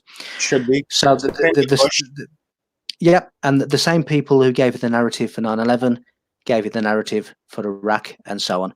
Why should you believe them? You shouldn't, because they're liars. And you should look into what they're saying. You should look into the real reason as to why things happen. Look at the narrative. Look at the people who are telling you, because they are the same people. You know, why did America allow Pearl Harbor to happen? Because it wanted to enter the Second World War as an agenda. It knew at least 4 weeks before Pearl Harbor that the Japanese were planning to bomb Pearl Harbor. It let it happen. So did Winston Churchill. He knew. So did Stalin. He knew as well, at least 4 weeks before the event. Why did they let it happen? Because it was, don't let a good crisis go to waste. It justified what was going to come later. Part of that military-industrial complex to just keep that going. Absolutely. You know, regardless of cost. It is, and why did we go to Iraq? You know, why is Iran now being demonized? Of course, yes, there are things, there are atrocities that are going on in these countries, but there are atrocities going on all over the world. Do we police everyone? No, unless it suits us. Now, the war on terror was never meant to end. It's never meant to end, because it justifies so many things. Now, what I'm seeing with the war on drugs, you know, what I'm seeing now with the coronavirus and all these laws that are coming in are little different to what I saw after 9/11 with the Patriotism Act, and in the UK we had the Terrorism Act. What that allowed authorities to do, which is what they're going to be allowed to do with coronavirus, is to detain people indefinitely without legal representation, without contact with their family. And this now with coronavirus is extending to children as well, when they can be taken away from their families and quarantined. Now, when you start looking at these similarities, and you see that it is the same people behind these things time and time again, in law enforcement, you have a Latin term called modus operandi, which means method. Now, if I went to a crime scene, and then I went to another crime scene, and then later that day I went to another crime scene, and each of those crime scenes had the same modus operandi, the same method, it would be right to conclude that it was the same perpetrator for each of those 3 crimes. When you start looking at the modus operandi of the people who are steering this world and world politics, you will see that the modus operandi is exactly the same. It is the same people who are behind it. And taking that into what I was saying at the earlier or throughout the show, it is not a conspiracy theory. It is global politics that has been steered a certain way to a certain end. And with all these things that we are seeing, with surveillance, with quarantine, society, with with all these things were part that we're going to get to this agenda. So it is no surprise that we are being taken this particular. So how do we disseminate the information that we're being bombarded with, essentially? You know, you go on the news, you see the coronavirus, you go on YouTube, you see the coronavirus, you go on Vimeo, you see the coronavirus, you go to any news agency, that's all you see is corona, corona, corona. So these are the same people that gave us this narrative of 9/11 and the Iraq wars. And people bought into that, unfortunately, back in those days. But because we're a bit more smarter and a little bit more aware now of these people's lies, you know, how do we disseminate what they're saying, and how do we find the truth and the lies in their statements? See, that's the problem, though, because look at the fake news that we have. Look at all the news people like CNN and NBC and all them guys that are all just plain BS. They don't even tell the truth in the first place. So, yeah, how do you deal with that? Well, but my answer to that is, how is it that Clarence knows it's false? How is it that Michael Feeley knows it's false? And how is it that Almar knows it's false? What have we done to realise that it's a lie? Because what have we done? That's what people need to do. Because we're not falling for it. I'm not, again, I'm not for one reason, not for 1 minute saying that this virus isn't real and it's not killing people, because it is. But what I'm saying is there's something greater being taken on the crest of the wave. And that, to me, we are, someone said to me the other day about, we need to protect the vulnerable. And I said, well, as a result of what's coming, we are now all vulnerable. Yeah. Because there's some bad. How do I realise? How does Clarence realise? How does Amar realise? How do all the people listening to this tonight, how do they know that what the government and what people are telling us is a lie? Because that's what everybody else needs to do to find the conclusions that we've come to. It's not difficult. It really isn't difficult.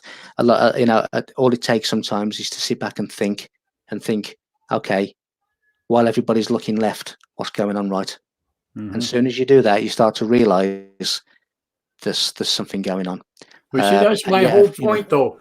I'm sorry, I didn't mean to interrupt you, but you bring up a really good point about that. So, okay, because you, I, and Omar understand what's going on, we see what's going on, our eyes have been opened, and it's not hard for us to pick this stuff out. Why is it so hard for others not to see it? I mean, to me, it would be the easiest thing in the world. So why is it that these other people just don't get it? Is it because they have been dumbed down to that point where they believe everything that the left says? I mean, you know what I'm saying? I'm afraid that is correct. I'm afraid that people, people believe so much the official narrative that they don't have time. They come home from work. In this country, they come home from work. They sit down. They have their lunchtime dinner. They switch on the BBC, which is one of the biggest propaganda tools the world has ever seen. It's not independent, as we're told, and they believe what he said. Now you have prominent American officials who have been in government that have said, we'll know our agenda is complete when people, the only thing that people know is what they've been told on the news. And that isn't what that's what we're at. I'm afraid that too many people, yes, dumb down is one term. The other one is they're completely fallen for the official narrative, because that is the only news that they see. That they either read the newspaper or they watch the mainstream news, and they believe everything that they're told. I mean, why would they believe that their news is telling a falsity? Why would they believe that their government is lying to them? It's not. Some people can't get their head around the fact that their prime minister or their president will lie to them. They can't accept it. It frightens them to think that someone is suggesting it. But yes. But this is the thing, though. You go out on the street and you ask anybody about their government, especially here in the U.S., and the first thing out of their mouth is they all lie to us. But yet they believe everything they say. Well, exactly. So if they can say that out loud in public, then what stops them from believing the other way? But is it possible that these people know that their government is lying to them and they just simply don't want to accept it? They ignore it, like Mike's saying, they just simply ignore it and they go with the narrative that they feel comfortable with, because they just don't want to be confronted with physical evidence that their government leaders are lying to them. See, right? that's the whole thing that kind of like sticking your head in the sand, right? And and that you're hidden and you're safe from the world. It's the type of mentality that I'm seeing from that. Yeah. But what happens? I mean, people and in this country, they say politicians are lying. You never get a straight answer. They're lying to us. But then what do? On election day, they go and vote for them. Yeah. Right. Yeah. So where do you stand? I mean, for me, I don't vote. Because I'm not. Me either. I don't either.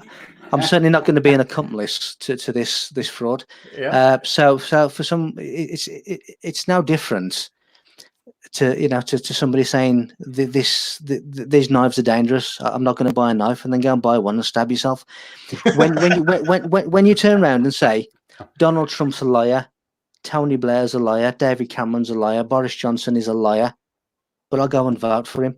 Yeah. So are you really believing the statements that you're coming out with, or are you? Because for me, if somebody's lying to me, I don't go and give them my power and elect them. Right. to then to then continue to lie to me, doesn't it? There's something not connecting. Yeah. Even when people are recognizing that their government is lying to them, but you put them there. From what Well, I I see, tell is from a lot of comments that I've seen, because I don't vote myself. For me, there's no point. No. The way I see it is, a lot of people have said, "Well, I'm voting for the lesser evil," Mhm. right? And my response to that is, well, then why vote at all when you know that it's evil? Then why are you putting yourself and your community and your country in a position to which this evil can be practiced on you, right? So why not just hold your vote and say, okay, I refuse to vote for the lesser of the two evils because evil is still evil. So Right. I'm not going to vote, and I'm just going to, hold out and wait till somebody else that comes along that isn't lying to me. Mhm. Right? And Well, well, here's the thing. You know what's really ironic? You look at this last election they had between Hillary and Donald Trump. Not one person ever thought that Donald Trump would win the presidency. And when he did, look at how devastated the people were that were supporting her. I mean, it was unbelievable. It was like you crushed the society. You know what I'm saying? I've never seen anything like it. And I just shook my head. I'm like, you got to be kidding me. Yeah, not to mention, all of these people are aware of the 70 or so murders that are attached Exactly. to Hillary Clinton and Bill Clinton, but yet you still continue to support that evil. Yeah, exactly. And look how bad, and look, it's still going on today. They hate Trump so badly. And I'm not saying he's the best guy to ever walk the planet of the earth. Don't get me wrong. I didn't vote for him. I didn't vote for anybody, But it's just amazing to me how these people are so dead against him because Hillary didn't win. I mean, Yeah, they still push that agenda, and this is going on, 4 years later. I mean, it's amazing. It just Well, blows my mind. what's also amazing is what is the population of America? It's something like 350 million, Yes, or whatever it is. right, And these out of all those people, right, right. Yeah, it's because what you don't realize is, and again, something else that I heard is that in politics, you have the left wing of politics, the right wing of politics, and the best thing I ever heard in relation to that is the left and the right wing is part of the same bird. And what you have to realize is that is these candidates that we believe are a choice. There's no choice, because these candidates are given to us. It's like me now being in control, and all of your listeners have the free vote, but I am choosing that the candidate is either yourself or it's Almar. And all these people who are listening in the scenario that we have in this world at the moment are believing, great, America, the land of the free, Britain, democracy, because I can either vote for Clarence or I can vote for Almar, without realizing that it's actually me who's put them down as a candidate. So I've actually limited your scope of vision, because I've now given you a choice.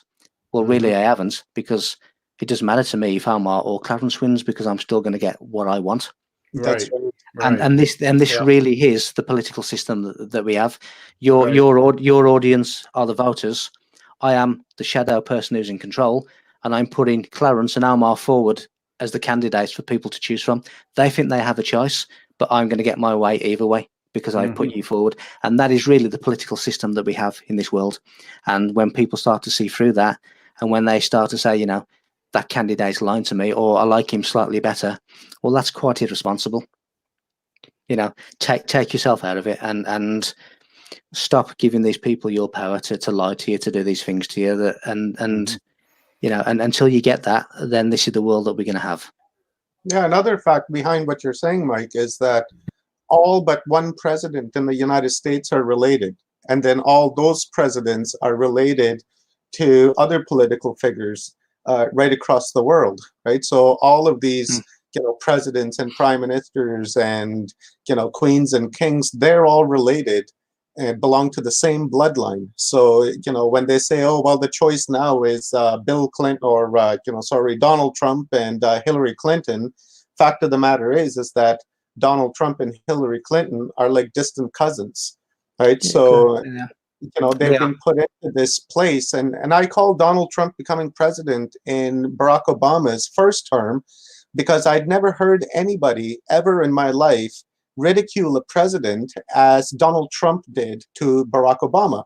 Like, for instance, saying that you're not an American citizen. First off, that's like the biggest blow to an American president, is to discredit that individual, right? So at that time, I was saying to Amy, I was like, you watch, Donald Trump is going to be the next president of the United States, because what they've done is they've put him on this world stage to, to get in the front of the public's eye, right? And then 4 years later, or 8 years later, there is Donald Trump, president of the United States. So, it's a rigged game, right? We don't have a choice in the matter. These people are going to say, okay, well, this is going to be the puppet for the next 4 years. And then after that, it's going to be this puppet for the next 4 years, kind of like Bernie Sanders and Joe Biden right now. The chances are that both of them are related somewhere along the line. And the Democratic Party is the one that picked these two people to go and, do their little campaigns.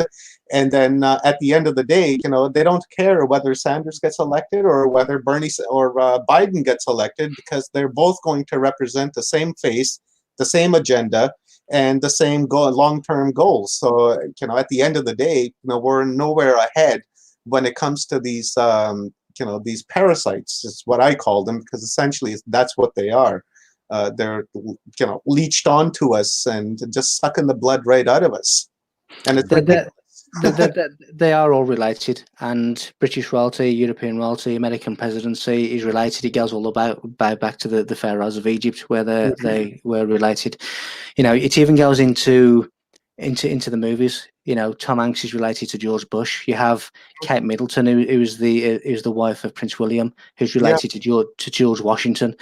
Brad Pitt is related. It goes all the way through, and more to the point as well. She's even related to Ellen DeGeneres, who's like a chat show host. But these people are put in prominent positions because of their bloodline, because of the groups that they are part of. So again, it doesn't take much to work this out and to realize what's going on. And if these things, if you just makes one person sit down and actually realize what's going on, then it's all worth it. But yes, it's a complete pantomime. It's Clarence or Almar for president, but I'm the shadow person putting you forward, and all your listeners are voting for one or the other. But for me, it makes no difference, because my policies are going to come through you, and you're going to enforce my policies, and that is the system of politics that we have in this world. Wow. I'm going to say one thing, but I'm going to do what you're telling me. That's it. Like whatever your policy, say your policy is for me to go into Iran and beat the hell out of Iran, and then I can go around saying, oh well, we want to move our troops back to the country and we don't want to have any conflicts with Iran. As soon as I'm elected, you're telling me, okay, boy, it's time for you to take your army to Iran and go kick their ass, right? Exactly. And I'm going to say, yes, sir. And that's what and that's what Clarence will do as well. So it makes no difference. It makes no difference to me if it's you or Clarence who gets in, because you will both do what I ask you to do. Yeah. So for me, my policy will be enforced through you. Now your listeners think that Almar has a different policy to Clarence, and Clarence has a different policy to Almar. You don't. You have my policy. That's right. and you will enforce what I want, whichever one of you is elected. So it makes no difference. I'll put money into both of you, because I'm gonna win, regardless of you or Almar. I am gonna win. And that is the system of politics. But do you think that they realize that this is what's happening to them? Of course. Or do you think that they honestly believe that they're doing something better? I mean, take Trump, for instance. Trump was never a political person, okay? He was basically a Joe Blow off the street, who happened to have a lot of money. So he ran for president. He was basically running on the thing that he was going to prove how a mockery it was, as far, cleaning up the swamp, doing whatever, blah, blah, blah. He vouched to, do all these things, which he has done for the most part. But, with what you're saying, do you think he actually knows what's going on behind the scenes, or is he just being played that way? I mean, if people would like to go onto my website, and it's not a plug-in anyway, if you go onto my website and go to the blog section and type in the search engine of the blog section, Donald Trump, there is 2 articles that come up. The second one tells you how Donald Trump was planted there to right a 70-year wrong for Israel. Have a read of that, and that will answer your question. Well, cool. And how do you find that? What is the website? I want to post that. Here, I'm sending it to you in the private chat there, Clarence. It's michael-feeley.com. I know the site very well. I know the article that you're talking about, Mike, because I visit your site quite often and pretty much have read almost everything in there. Here's a question for you to get back on track with this coronavirus. Earlier on, I guess about an hour ago, Star asked Michael, is the virus man-made or natural selection or a little bit of both? I think when you look at natural selection, when you look at man-made, I certainly think that a lot of viruses and a lot of illnesses that are perpetrated on us are created. They're quite obviously, when you look at the quantum field, when you start looking at genetics, when you start looking at atoms and particles, it's quite clearly that some of these things are natural. What I've found and what I've read in relation to the coronavirus is that at the center of the genome of the coronavirus, there has been a special protein that has been impregnated into the coronavirus. Now, that special protein enables it to get into human cells.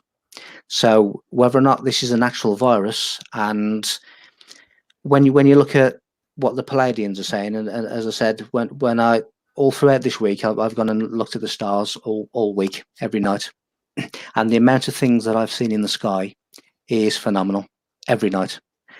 Now, a lot of these things that I'm seeing in the sky are Palladian probes, and when you look at what the Palladians are saying, they are saying that this is really a variation of SARS, and everyone will remember that virus, and it's a sort of a variation of SARS.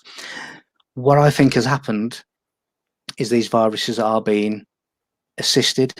They are being assisted to enter the human body, because there is an agenda. Again, I say an agenda. When you look at Bill Gates, when you look at the likes of Prince Philip, who said, if I'm ever reincarnated, I would like to come back as a deadly virus to cure the overpopulation problem.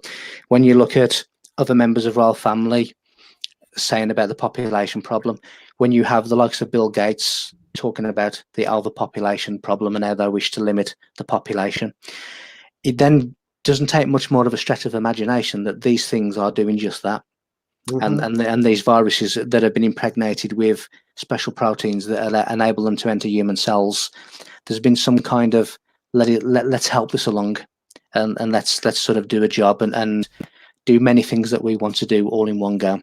I think when you look at the air, when you look at, people call them chemtrails, but really chemtrails are clusters of positive ions. Now, the word positive is irrelevant, because when ions become clustered, they become negative. They make people feel lethargic. They make people ill. They give them respiratory problems. So that there are clusters of positive ions that are really chemtrails. That is hitting us from the sky. When you look at all the poisons and stuff that are in water, that is hitting us through liquid. When you look at all the stuff that is in food, now when you look at GMO foods, because the body is vibratory, when you put naturally ground, sun-ground food inside your body, it is of a high vibration. It is then consistent with a high vibration of an organic body. When you start putting the likes of GMO foods inside your body, GMO foods have zero vibration. So in other words, when you're putting this into your body, you are killing yourself. You are creating, over time, degenerative disease, because it is a flat vibration that is incompatible with an organic body. So they're attacking you by the air, they're attacking you with water, they're attacking you with food, they're attacking you with negativity. There's all of these pronged attacks on humanity, and there has to be a reason for that. There has to be a reason they want to make everyone sick. And of course, yes, you have the pharmaceutical companies that are making billions of pounds of profit out of people being ill. Why is there never a profit last year? $1 trillion profit last year. $1 trillion. Pharmaceutical mafia. Exactly. So why ask yourself, why Why are all these medicines called treatments? Why are they never cures? Because if they were to cure them, there'd be no repeat customers. They treat you because then you have to keep going back to get those treats, because they want to keep making this trillion, next year 2 trillion, next year 3 trillion, and it's ridiculous. When you look at the word pharmacy, it comes from pharmacia. Pharmacia was a sea nymph that lived in the river of poison. Now, the rivers of our body are poisonous because of these medications. There's an effort to attack us in every possible direction and now they're attacking us through the air as well with these viruses. We have to eat, we have to drink, we have to breathe, and these are sure ways into the organic body, attacking the mind, body, and the soul. Everything. Right? It's a multifaceted attack on us, really. Mind through the propaganda. The air we breathe is poisonous. The food that we eat is poisonous. A really interesting thing that I came across last year, a friend of mine was in Morocco. He's from California. And while he was in Morocco, he said, he's like, I'm eating bread like crazy here, but I'm losing weight. Right? And if he ate that same amount of bread back in California, he said he would have been, 20 pounds heavier. So in your opinion, why do you think that is? Is that in North America, they're giving us poison, and in other parts of the country, they're eating organic foods? Like, for instance, Heinz ketchup is not allowed on the shelves in Europe because they say that it's poisonous. But yet here in North America, you'll find, shelves full. What's the difference in the policy here? Like, why is that happening, Mike? Because there's certain key areas of the world that are targeted, and in the UK, the two most concentrated areas of fluoride in the water is Ireland and a place in central England called Birmingham, which is 7 miles from me. They are the most concentrated areas for fluoride. There seems to be key areas of conquer. And you have America, you have North America, you have England, that there's certain parts of Europe as well. There seems to be sort of key areas that are the focus points, and it seems that when you go to the east, when you go to these eastern places, it's not so much so. It's the same really with knowledge base and all of these spiritual knowledge bases. It seems that, the likes of the Eastern Bloc and India and all that kind of place seems to maintain these spiritual knowledges, whereas in the West, Western science, Western religions, all these things are stamping that out of people. So it seems to me that there are key areas of focus, and if you live in one of those key areas, then that's unfortunate. And one of them is where I live, and two of them are where you two live. They are key areas of focus. Interesting. So what's the end game here, Mike, is really probably the question on everybody's mind. 3.5 billion people across the world in quarantine, a lot of martial law in most of the countries. We see police beating people in India to maintain their social distancing. As we heard earlier, New Jersey, New York, Connecticut, more than likely are going to be in martial law by the end of the day. Canada's getting stricter and stricter. No, provincial domestic travel. That means I live in Kamloops. I can't go to Kelowna. Kelowna is just the next valley over. It's about an hour and a half drive from here. So it's becoming stricter and stricter as we see. The clamp is getting tighter and tighter and tighter as each day passes, because they're coming out with new legislations, new rules, new enforcement policies and such. So what is the end game here? Once this is all said and done with, they're saying that it's going to last a few weeks to a few months. So I'm sure a lot of people have prepared themselves now mentally that they're going to be in lockdown for an X amount of time. But at the end of the day, once this is all said and done with, what are the consequences and the legacy that this, operation I guess it's going to leave behind. What's the end game to this all? Like, what's the point behind it? Well, the consequence is yes, we're told we're in quarantine for 3 or 4 weeks, and we've been told for the next 3 weeks in the UK, it's basically going to be under house arrest. Mhm. But the legislation that has come through on the back of that is going to last for 2.5 years. Now, Mhm. when you bring legislation through, it won't disappear after 2.5 years. It will remain on the statute books. So, in other Mhm. words, it is law. It has now become law. What is the end game? The end game is a reduced population who are microchipped, who are vaccinated, who are under constant surveillance, who are ruled by a central government. Now, ironically, just this week, one of the former British Prime Ministers, Gordon Brown, is now calling publicly for a one world government to tackle the coronavirus. So, what we now see in these prominent politicians of past and present, what they're saying is really what is known in conspiracy circles as a new world order. It is a one Mhm. world. It is a one world system of rule where everyone's microchipped, everyone's vaccinated. There's a reduced population, and everyone is controlled centrally with a one world army, and so on and so on. That is ultimately the end game.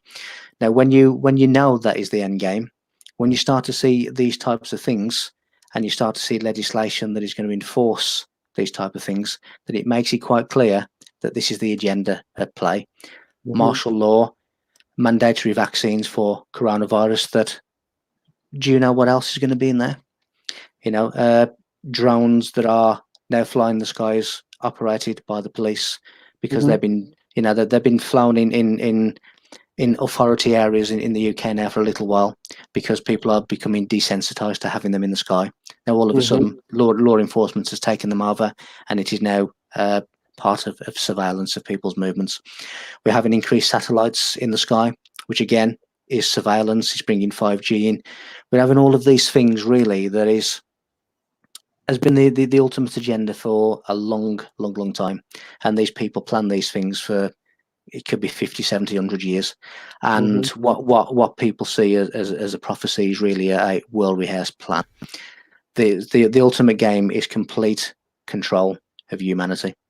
Now, with these kind of things, they are using this as an excuse to bring in these measures, to bring in these things, and people will say that's a conspiracy theory. People will say that I should be wearing the tin hat, Mhm. but without making you scared, come round to my house and bring me a tin hat when your child is taken off you and put in quarantine, when your Yeah. child is held down by authorities and having toxins jabbed into their arm, when you're taken away from your family because you have a temperature, when you walk out on the street to see someone and the police come and detain you indefinitely because they have the powers to do that. Come to me then and tell me that I should be wearing a tin hat, because Mhm. that's the way we're going. Yeah. And it is now, for the amount of interviews that I've done, and I've said that this is coming, and I'm not the only one to say it by any means. The amount of times that I've said this is coming, and the amount of times that people have said, yeah, of course, right, yeah, of course it is. You're just mad. You're Mhm. just a conspiracy theorist. It's now here. We are now here. Yeah. Now, That's 10 the years scary ago, part. 10 years ago, this seemed a distance away. Knew it was coming, but I didn't know how it was coming. Now, this Mhm. is evil genius, because they are using this now to bring in the things that they've been planning for a long time, and we're now here. Interesting. Yeah, it's horrible what's happening right now. It's you're absolutely correct. These things are going to go down in law, and that's really going to be the foreseeable future. Do you think this is like part of the Agenda 21, Agenda 2030, the Georgia Guidestones, kind of all just related to that, right? Like Albert Pike, wrote that letter back in 1871, calling for the three world wars, right? And then World War One happened as he had requested, and then World War Two happened, just as he had said, and we're just kind of now just waiting for World War III, because obviously he wrote that document, and whatever in that document has come true. And do you think that this is like part of that effort, that ongoing effort? It is when you, for argument's sake, just take one of the world religions, Jehovah's Witnesses. Mhm. Their end day prophecy. It's not a prophecy, as I said. It's a well rehearsed plan. Now, the Bible is a division of the Hebrew Scriptures. When you look at Jehovah is Yahweh. So basically, Jehovah's Witness beliefs comes from Judaism. Now, their final days, their Armageddon, their prophecy, there are left. The last but one, the penultimate, is world governments will turn against world religions. Well, they have to do that in order to bring in a one world religion. What we're seeing now is people are now being refused the right to pray, to congregate in their sacred halls. The last part of that prophecy is that the world or governments of the world will announce peace and security. Well, you can see that happening, you know. Yeah. So, but it is not a godly prophecy. It is a well rehearsed plan. It is all part. Albert Pike is part of the same people. You know, it's the World War One, World War Two has happened. World War Three is all to do with, you know, the conquering of Islam and Christianity and bringing religions into it. So when you start attacking religions and billions of people are fanatical about religions, now that you would think that would be a very difficult thing to do, but they are now, on the basis of this virus, they are preventing people from going to religious ceremonies or religious festivals. They've even banned in England, in the UK, they've actually banned weddings. You know, if you booked a wedding, tough luck. So all of these, you know, so all of these religious things now are being prohibited, and they can be this can now be extended into law. Now, straight away, you've now breaking down religion. You're now breaking down the economy. You're now reducing the population. You're now bringing in mandatory vaccines. You're now bringing increased surveillance because you have to monitor where people are in case they spread this virus.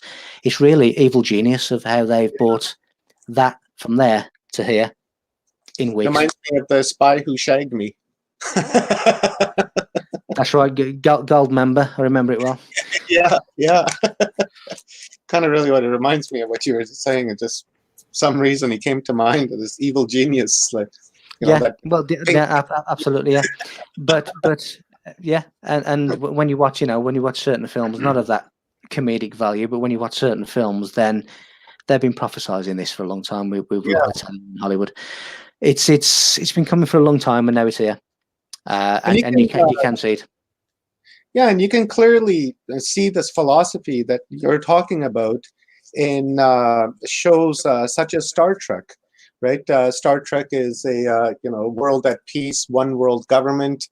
They really don't talk about religions in Star Trek, and for me, the way I see Star Trek is that a lot of things that they have said on Star Trek, and a lot of technology that they've put on Star Trek has come true, right?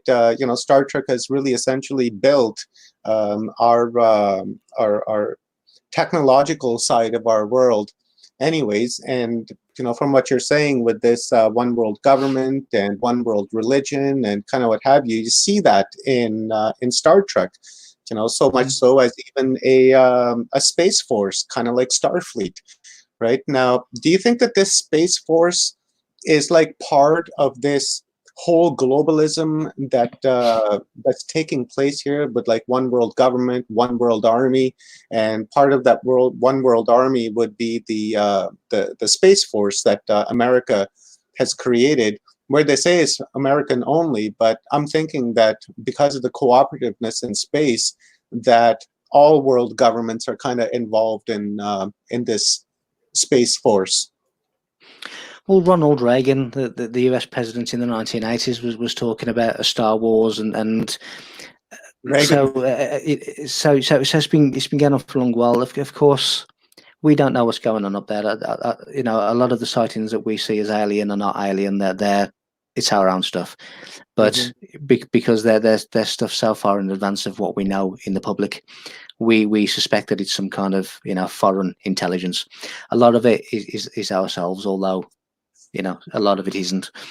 But of course they're going to have a space force up there. They're going to have things up there that there's all kinds of things that there's potentially columns on Mars still. There's columns on the moon still. There's all of these things that we're not aware of that's going on up there. And again, when you look at black projects and all this kind of stuff, it's easy to see that they're covering everything from all angles here, and they control the space, they control the airways, they control the land, they control the sea. Why wouldn't they want to control the atmosphere? Of course they do. Makes me wonder too, with all this stuff like Starlink I just mentioned, and I threw a couple of posts up on Facebook about it because people have been seeing it and mistaking them for UFOs. Maybe that's part of the agenda. Maybe they're putting this stuff up there so people are mistaking them for UFOs, and once they come to the reality that it's not UFOs, when the real ones show up, they won't know the difference. Well, again, when people are pushing for a disclosure, and that's not going to happen, I don't believe, but that's no. me. and well, the reason it's not going to happen is look at humanity in the state that it's in. Again, we have this relatively, for people who are healthy, it's a relatively mild illness. So we have a relatively mild illness that has closed down the world and caused panic and caused people to fight each other and has caused people to really hurt each other over stock that is not going to disappear if people just do what they normally do. Mm-hmm. Now, if humanity, if the point being, if humanity gets frightened and scared and fights each other and destroys each other over a relatively minor virus, what chance do we have with full disclosure? And I mean more sort of full contact than I do disclosure, because disclosure. Right, let me ask you something, Mike. What do you think that the disclosure really would disclose? I personally think the disclosure would disclose the extraterrestrials that have been in collusion with governments, and I don't think that those particular races are for our good, for our benefit, because they are part and parcel of what is going on behind the scenes. I think if there is any disclosure, it will be the negative ones who are in collusion with above governments, who will be presenters. Yeah, and this is the point I want to make, because most people, the average Joe, let's say, their understanding of disclosure is just to say that there are real ETs and UFOs, okay, which is basic, real basic compared to what we're talking about. Kind of like we're not alone. That there's been contact made with certain races and certain governments, right? Kind of deal, right? That's what you're talking about, Clarence? Yeah, absolutely. Yeah, I mean that's what the average person would like to have disclosed. They're not thinking about, I want disclosure to say that there's ETs working with the government. You know what I'm saying? Yeah, some sort of collusion is happening. Right. Now, my question is, though, if they disclose that ETs are real, okay, would they also believe that they've been working with the government all this time once they find out that they're real? Or would that take more of a disclosure? You know what I'm saying? Well, based on the public at the moment, they seem to believe whatever the government tells them. So in respect of what the government tells them in relation to disclosure is what the public will believe. Now, I know they exist. I've stood 2 feet away from an extraterrestrial being who's not from here. I've seen craft in the sky that nothing that we could ever possibly know about or have been told about. Now, this has been in broad daylight. It's been in the middle of the night. I've seen dimensional gateways open up in front of me and craft coming out of them. So I know that there's something going on in the skies. Now, when the government turn around and say, yes, there are aliens out there, well, yes, that technically is disclosure. And if that's all they say, then I think the public will probably be curious. If these aliens are presented to people, we come in peace, that is another proposition. Because as I say, I think that there are many warring factors out there, and it depends on who is disclosed as part of that disclosure, and that it doesn't concern me. I seem at the moment to be completely detached from a place of fear, and I have been for a little while. So regardless of what is going on around me, I'm always in a place of non-fear. So, but when the government tells me something, I always believe that it's in the government's interest to do that. Now, again, when you go back to Ronald Reagan of the 1980s, and he starts making statements such as, if we were to find an extraterrestrial threat, then that would have a unifying effect on all of the nations of the world. Well, that to me sounds like a one world order. Yeah. So, again, there's so many tools that they can take from the toolbox and use to forward this agenda. It could well be, we have this potential threat that we've just found on NASA cameras, and we all need to unify. Well, then that will unify the nations of the world straight away against this threat, and that's what Ronald Reagan was saying in the 1980s. So again, it's something that has already been thought of as a potential outcome. Don't you find it odd though that people like, you go back to the Reagan deal, okay? So he gives us a little bit of a hint, okay? Then you got a few years that pass, and then Bill Clinton gives us a little bit of a hint, okay? Then you got a few more years past, and now it's not the presidents or anybody giving us a hint, but other higher ups, congressmen and senators and whatever, giving us little hints. So is there a push for this disclosure from other people, or you know what I'm saying? Well, you have to look into why so many hints. Why do they feel the need to hint? Now, is it because they have a plan, or is it because they feel that maybe some of this is really becoming out of their control? Right. Yeah. Now, for me, if I'm given a hint of something, I'm either preparing for something, or I'm preparing on both scenarios. I'm either preparing because I'm going to disclose it, or there's going to be such a contact that you have no control over what's going on. Right. So there's two forms of preparation. Now, that when you look at the universal makeup, which is positive, negative, neutral, everything within that has to fall into one of those categories, and there are benevolent that are malevolent, and they are the ones that are neutral, who are interested and are observing and trying to find out what's going on. When I hear scientists say that if we let off a nuclear bomb on planet Earth, what difference does it make to anybody else? Well, when you look at the quantum world, when you look at, for argument's sake, the proton contains the information of every other proton in the whole of the universe. When we let off a nuclear bomb, which is nuclear, atomic, nuclear fission or fusion, we are leaving that negative, destructive blueprint through every subatomic particle of the universe. Right. That is why it is in their interest to stop us from destroying ourselves. Are you speaking of the quantum entanglement? That is part of it. Where the quantum world is really infinite. There is no time in the quantum world. It is past, now, and future. Has no separation. So it's sort of it's easy to sort of travel in between time to what we deem as the past and the future, because it's all one thing.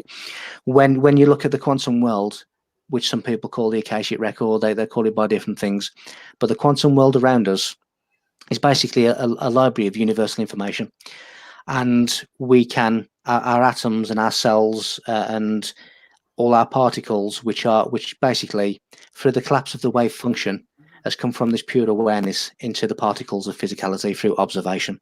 So what people deem as God is an objective observer who has observed this reality into being, the same as we basically observe our reality into being. The 99.9999% empty space around atoms is the intelligent field, in my opinion, is the intelligent field that observes atoms into existence. So we all have all this this information around us at all times that we can tap into. Now, each of our photons, protons, neutrons, electrons, they are all connected. And when you look at the likes of photon entanglement, which Einstein called spooky happenings at a distance or something like that, when you have photon entanglements, regardless of their distance, it could be a universal distance away. Right. But when you have photon entanglement, they automatically, instantaneously know what position to be in. Now, if you have photon A upright, photon B in an instant It could be multiverses away, but in an instant, it knows it needs to be photon B. It needs to be upside down because photon A is upright. This is the kind of intelligent communication that the subatomic world, the quantum world, has with itself, and we are part of that because that is our makeup. We have leptons and quarks, which are subatomic particles that bind together because of the Higgs boson, which is a result of the Higgs field, and they bind together to come into structured matter.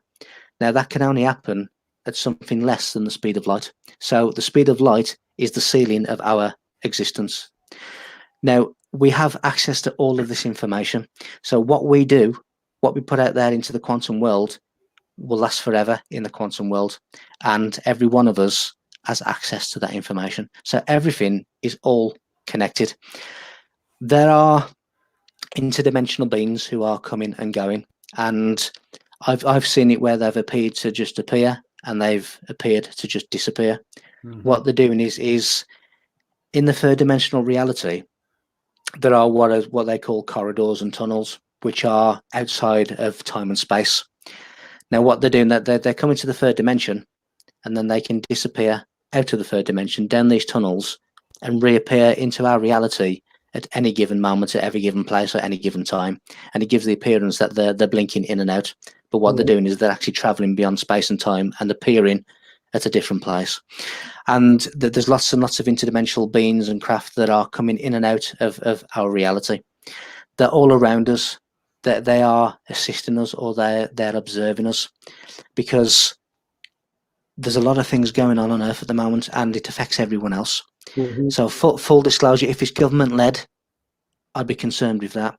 And I think that humanity is not in the place by a long way yet for there to be full contact. And I think that is why we're being drip fed. Yeah, I totally agree with you. After seeing this people's behavior with this coronavirus, like hoarding and mass buying and fighting each other, and small things like toilet paper and hand sanitizers. People are pulling guns on each other and stabbing one another, beating one another. And I mentioned this to Clarence before, and I said this to you earlier too, that imagine if the government said that for instance, this virus is from space, we don't understand it, and that's why we're responding in the fashion that we are.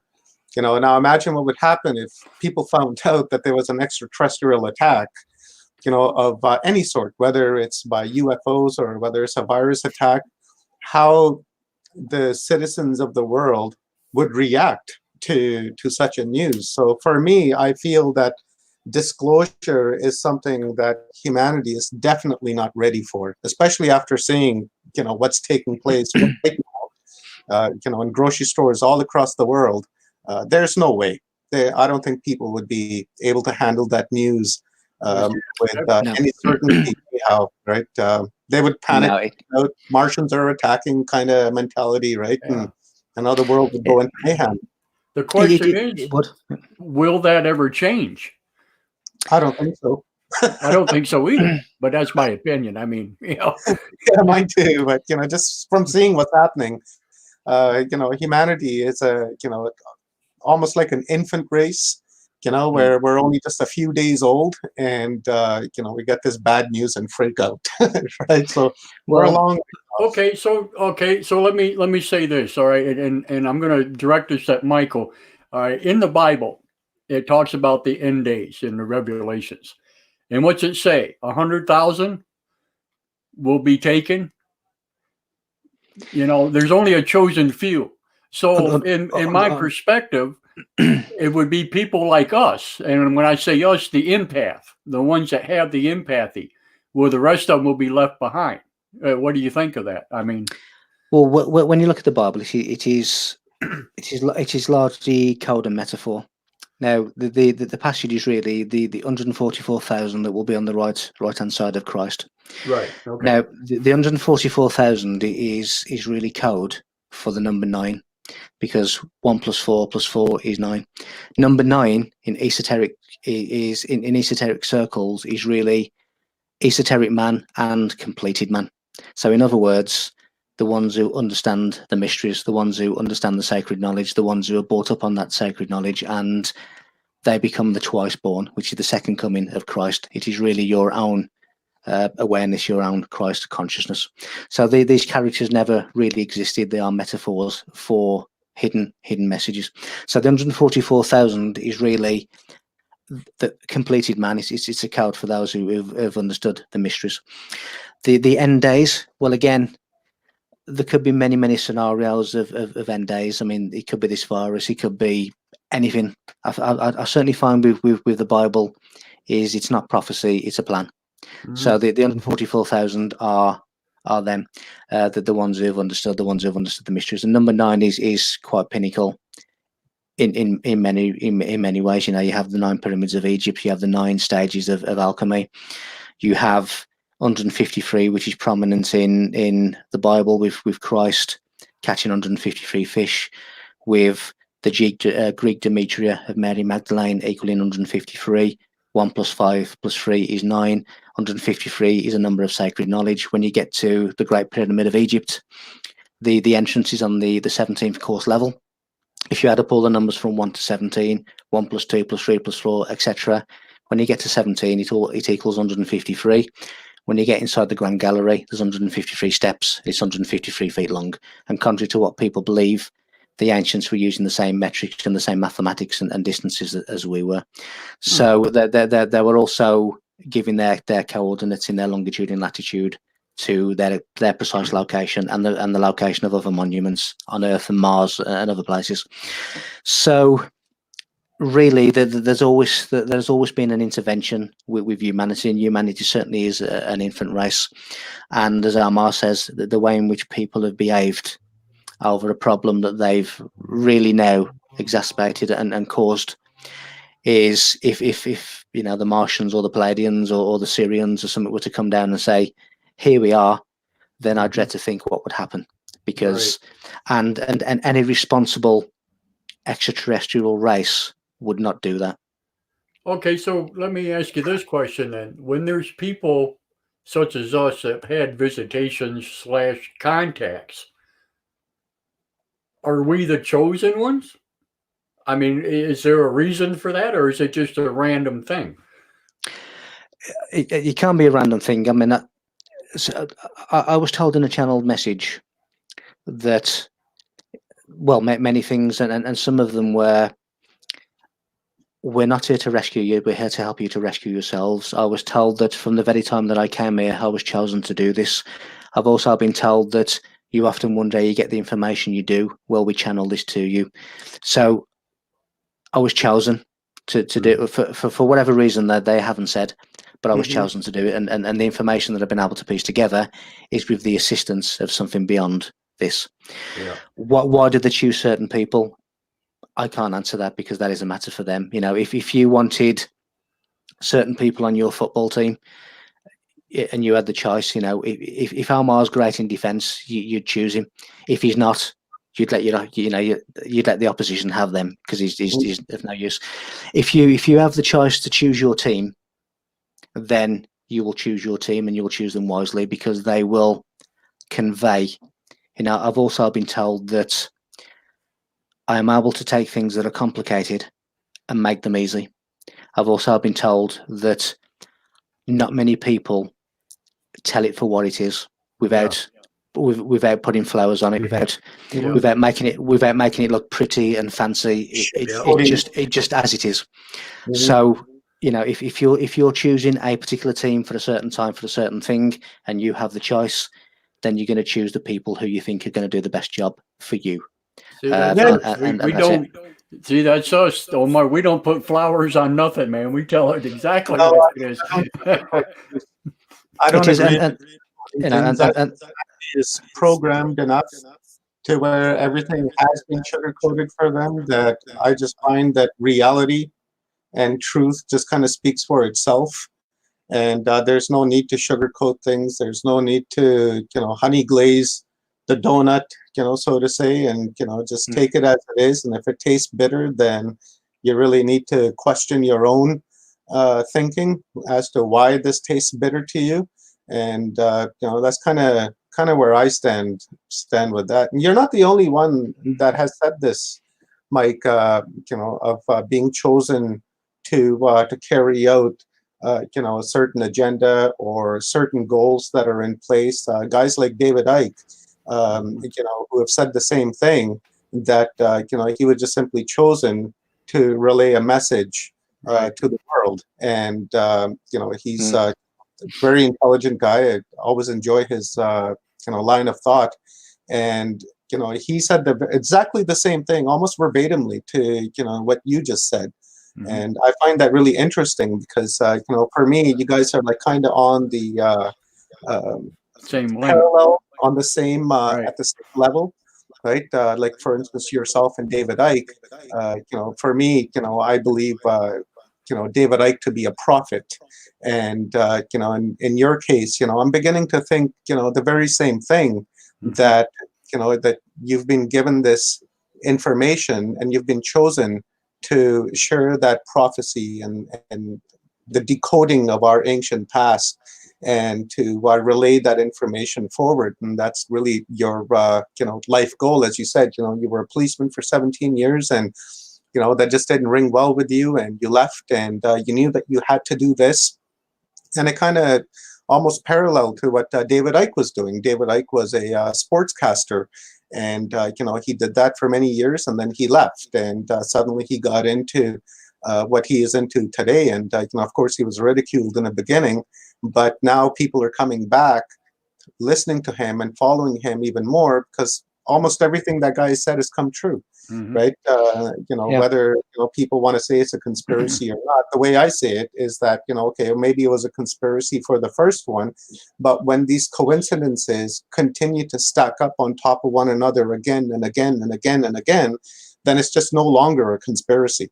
And these are factual things that are happening. So for me, I do want to say something though, Omar, and I just want people that are listening to this to understand where I'm coming from here. I don't feel any more special or better than anybody else, okay, because of what's happened to me or because of the knowledge that has been given to me in certain sequences or whatever, okay? I want people to understand that I am just a tool. That's it. And because you are here with us now, listening to our shows and watching our guests and listening to what they have to say, this is what we are chosen to do, is to bring you this stuff to you people. So that's, I just want to point that out, and I can't stress that enough. Don't think that I think that I'm any better than anybody else. That's not the case. I am here doing what I feel is what my what do you call it? Destiny is. This is what I do. So, and I think that's an extremely valid point. And for my part, I would say the same. I feel very humbled. I feel very privileged, and it's not something to swallow your head as being big-headed, as being special, because nobody is more special than anyone else. Everyone has this potential, right? And for me, I do feel the things that I've been told, the things that I've come across, the things that I know is actually a privilege, but it's also a duty and it's a responsibility. Mm-hmm. And it's one that I do feel deeply. And just 2 days ago, I was up at 2 a.m. in the morning doing a 3-hour radio interview, in my own time. And next Sunday, I'm doing the same at the same time in my own time. So there's nothing special about people who are doing this, and the true ones who are doing this are the ones who are humble and the ones who are grateful to be able to do this. The ones who are on the stage, as messiahs and all this, right. they are not the true ones.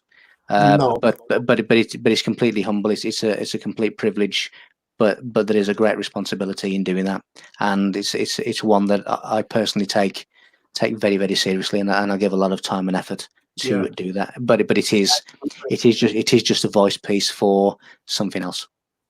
I've echoed those very same words, and just recently in the last couple of streams, where I've said that it's our responsibility and it's our duty to bring information such as this to the people that follow us and watch us, because they've come to rely on us to get real information instead of from the fake stream. 5 years ago, I would have never thought that I would be doing something like this, right? Then 4 years ago, after I met a good friend of mine, Star Child, she's in the crowd, and we started our group Watchers, and it was around that time that we created Watchers Talk, and one day it just happened. It wasn't planned. I never intended to get into podcasting or radio shows or anything like that. It was never intended. It just came to manifest itself. Mm-hmm. And ever since that's happened, I don't feel that I'm a celebrity or I'm special, or I get to talk to all these researchers and authors. For me, I'm humble about it, and my primary goal is to relay this information forward. Mm-hmm. Right? I'm not looking for any pats on the back, or job well done, Omar, kind of deal, right? For me, I could care less about that, because for me, this is a responsibility which I'm taking, very, very seriously. Right. And, and I feel that it's my responsibility, it's my duty to humanity, not just to people that watch us, but to the whole of humanity, that because this has manifested itself for me, there must be a reason behind it. And because this is a positive thing that we do, then there's something positive that's going to happen with this. And I need to maintain that positive energy in in these types of casts, whether I do these casts independently or whether I do them with Leonard or whether I do them with Clarence. It really doesn't matter to me, right? Because I know that these guys are on the same parallel path as me, that they Mm-hmm. take their responsibilities very serious, and that they're not going to put something, fake or misleading on their channel where it's going to mislead people, right? It's just real information, true information, like we've been talking tonight. We've had a very cordial discussion tonight, right? I think the last time we had a discussion like this, Mike, was when the first time you were on Watchers Talk. And then after that, you've done a lot of webinars, a lot of slide presentations, and we haven't had the opportunity to have a discussion like this where it's just just a talk between friends, right? Yeah.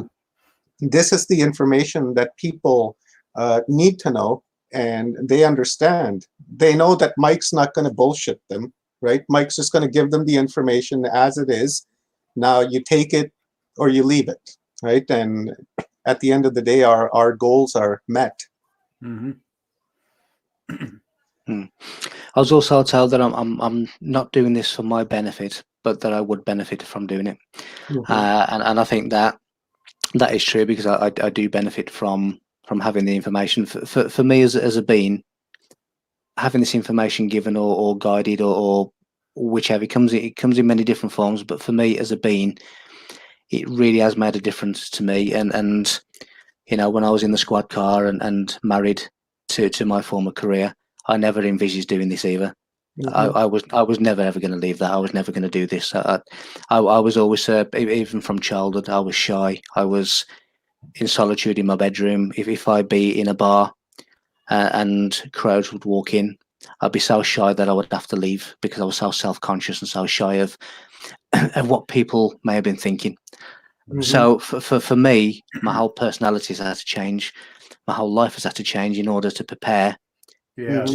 To really, for someone who is very shy, who lived in the shadows, out of the limelight, didn't want people to look at him, to now be standing on stage in front of sometimes 350 people, for me, is something that I could have never ever have envisaged. But the message is so big that sometimes you have to step into the unknown to advance yourself and to advance others. And whatever reason people are chosen or selected, or then there has to be a reason for that. And thank you, because my life is a lot different now to what it was. Right. Yeah, absolutely. I agree. Yep. And when I tell people, and when I tell people that it is life changing, and I don't think a lot of them comprehend what that actually truly means, because you step out. I gave up basically everything that I ever knew about religion or anything else because of this. I mean, my way of thinking, my feelings upon certain things, all did a complete reversal. I mean, you never would have thought in a million years that would ever happen, and there it is. Yeah, I mean, bear in mind that at the time that I resigned from my job, which is a secure job, there's never going to be a time when police are not needed. For me, it was a secure job. It was from this day to the end of my career would have been 8 years, and I would have been retired, and that would have been the end of my working life. At the time that I left and I resigned and I walked out of a secure job was the exact same time that we were going into a global recession and people were losing their job. So for me, when people are losing their job through circumstances that weren't theirs, for me to leave a secure job tells you that the kind of change that my life was going through at that particular time, because it's just unimaginable that someone would leave a secure job and leave really with nothing to go into. Other than the only place I could walk was the Bridge of Faith. I had nothing to go to. I had no plans. I left a secure job in the middle of a global recession. Now that is one hell of a life change. Sure it is. And that's how some of the best things in the world happen. They manifest themselves where you are just taking a leap of faith, and there's no net underneath, and you're scared to death of not knowing what's to come. It's a total mystery, and I find that that's how some of the best things have ever happened in the world. And the knowledge that you've put forth in your books, in your webinars, and in your presentations in person that you do, is just phenomenal, right? Like whoever thunked, right? Like you truly are a teacher, Mike, and I really appreciate the time that you give, and and I take away a lot from these conversations. As we've spoken before, I always say, man, I've got like notes. I've got like page after page after page of notes, and then I go back and I re-listen to your talks and rewatch your webinars.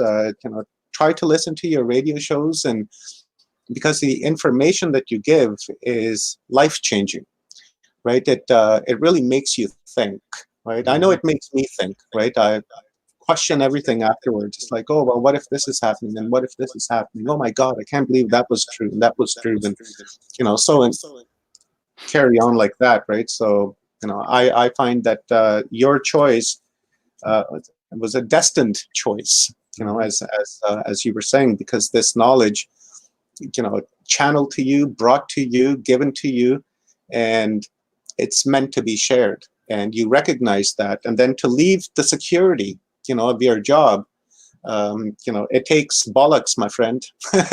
Well, I'll tell you what, Mike, as far as all this is concerned, I will say this with you and many others that I've interviewed or have had on shows and different things. To me, it's just one more confirmation, of my life and how I'm going to proceed. You know what I'm saying? Absolutely. And I thank you for that, for sure. So we're hitting the 3-hour mark here, kind of like Art Bell style going on here. I love it. Slightly different time frame, unfortunately.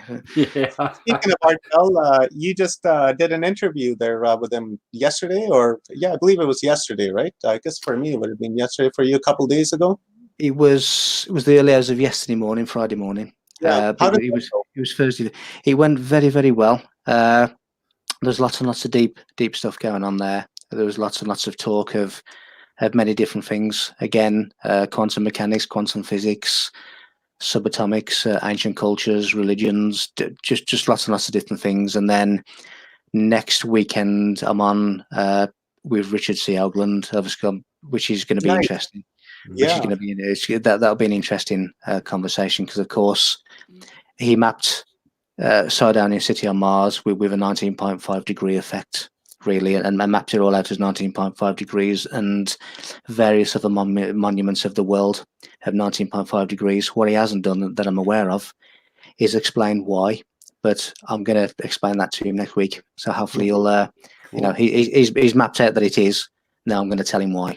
So hopefully that will sort of make it interesting. But I'm looking forward to anything. It's these opportunities that just arise, and with each one, it seems to be becoming more and more prominent. With Richard C. Hoagland is quite a prominent person within this kind of arena. So I'm looking forward to that conversation with him. Now, the show you were on yesterday morning, that was Coast to Coast with George Norrie. Was that the one? That was about 10 days, 2 weeks ago. The other one was Midnight in the Desert with Art Bell's show. Yes, yesterday was Midnight in the Desert. A couple of weeks before was Coast to Coast, and next week it's with Richard C. Hoagland. So it's sort of three big ones in concession, really. Man, Ancient Aliens needs to get a hold of you. Yeah, no kidding. Yeah, Ancient Aliens needs to get a hold of you and put you on their show. And Well, no, I was just trying to clarify, because Art Bell, the one that did Coast to Coast, is long gone. I mean, he died a few years ago. So I just want people to understand it wasn't the Art Bell that most people consider. It's his show that is now hosted by Tim Wiseman, but it's his Art Bell show that he used to host. Of course, not any longer it's been taken on, but it is his Art Bell show, and the show that he created. Mm-hmm. After the show, we'll find the links and put those links into this video. So if you guys want to go and listen to some more knowledge bombs from Mike, we'll provide those links. And of course, the show coming up, we'll provide that link as well.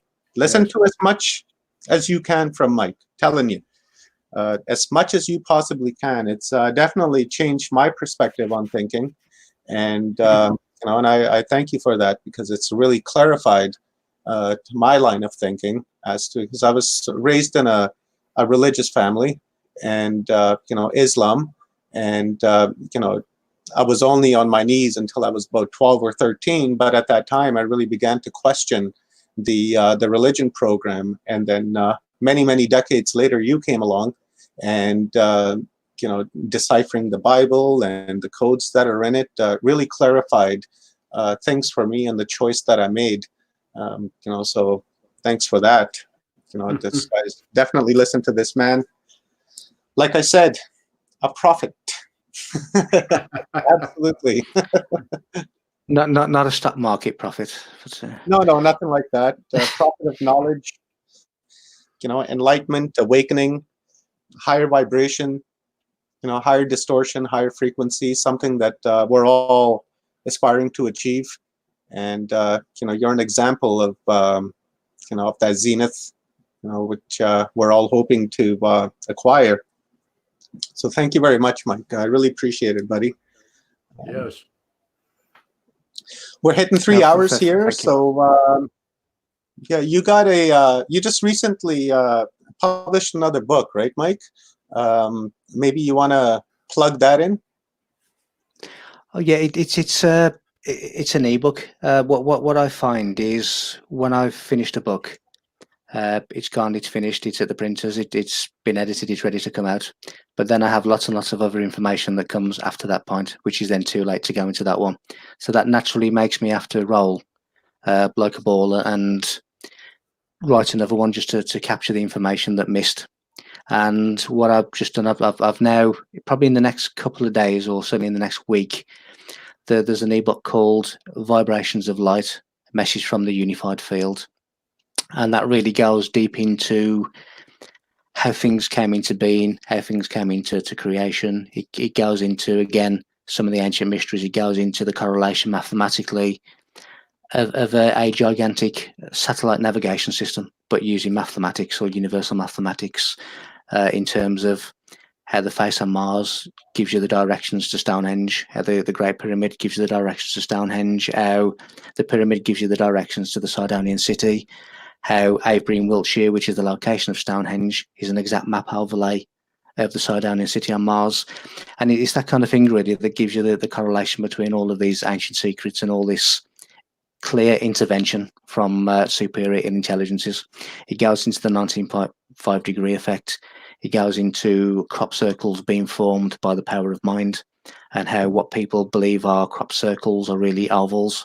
And the reason they are oval is because that is the geometric shape of a fort.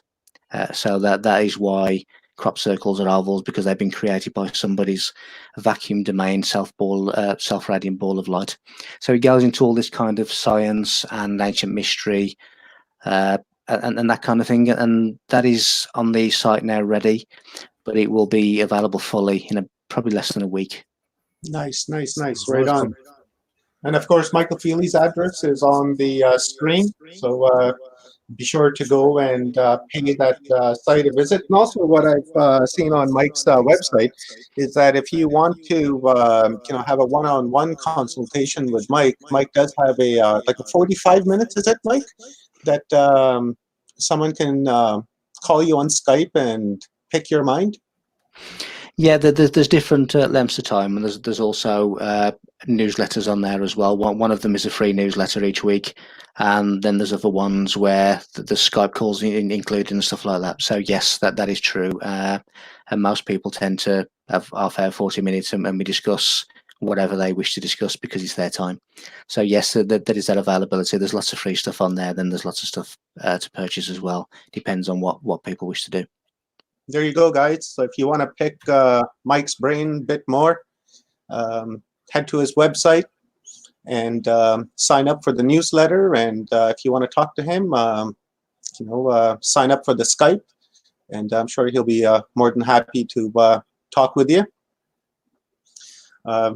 Beyond that, I think my mind is so jam-packed now with information that I gotta take a few moments to really register all this information. Yeah, so we'll have a 10-minute break and then we'll come back for 3 hours, shall we? And we have done that numerous times. Oh, fantastic. Well, Clarence? Yeah, I don't know what else to say other than I really appreciate having Mike on, and hopefully we can do it again really soon. I just want to remind everybody not to forget that this coming Saturday and Sunday, we have a 2-day event coming up, 8 hours both days.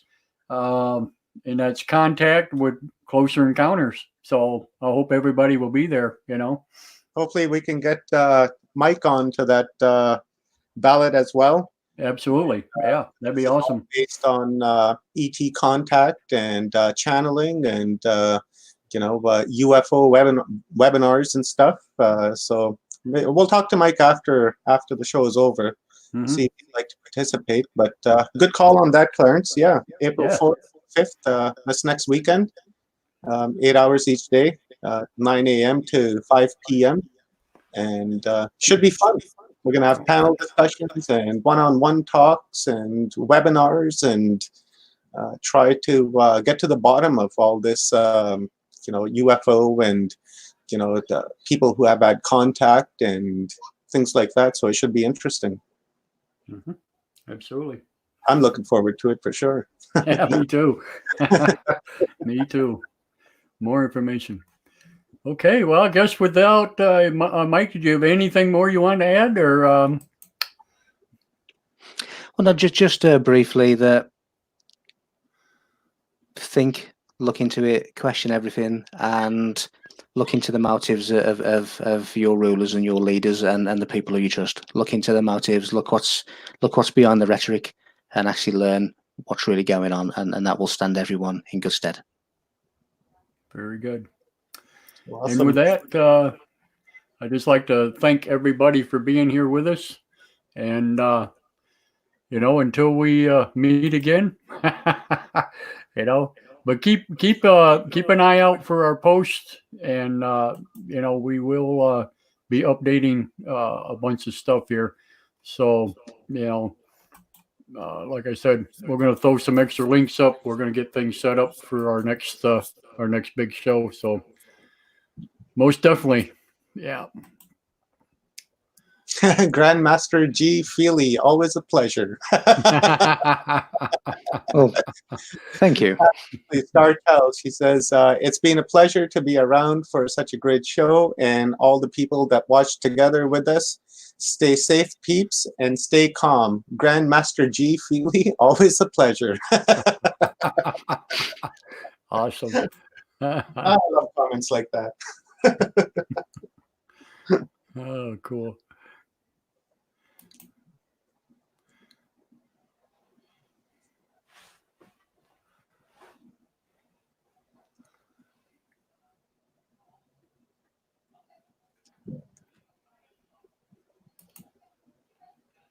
That's not the one. I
want to thank you all for listening to Closer Encounters.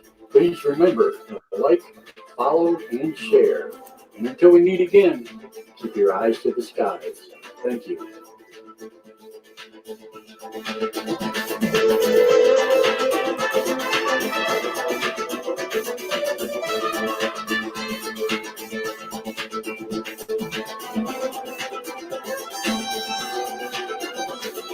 Thank you, guys. Keep in touch. Be safe out Thank there. you.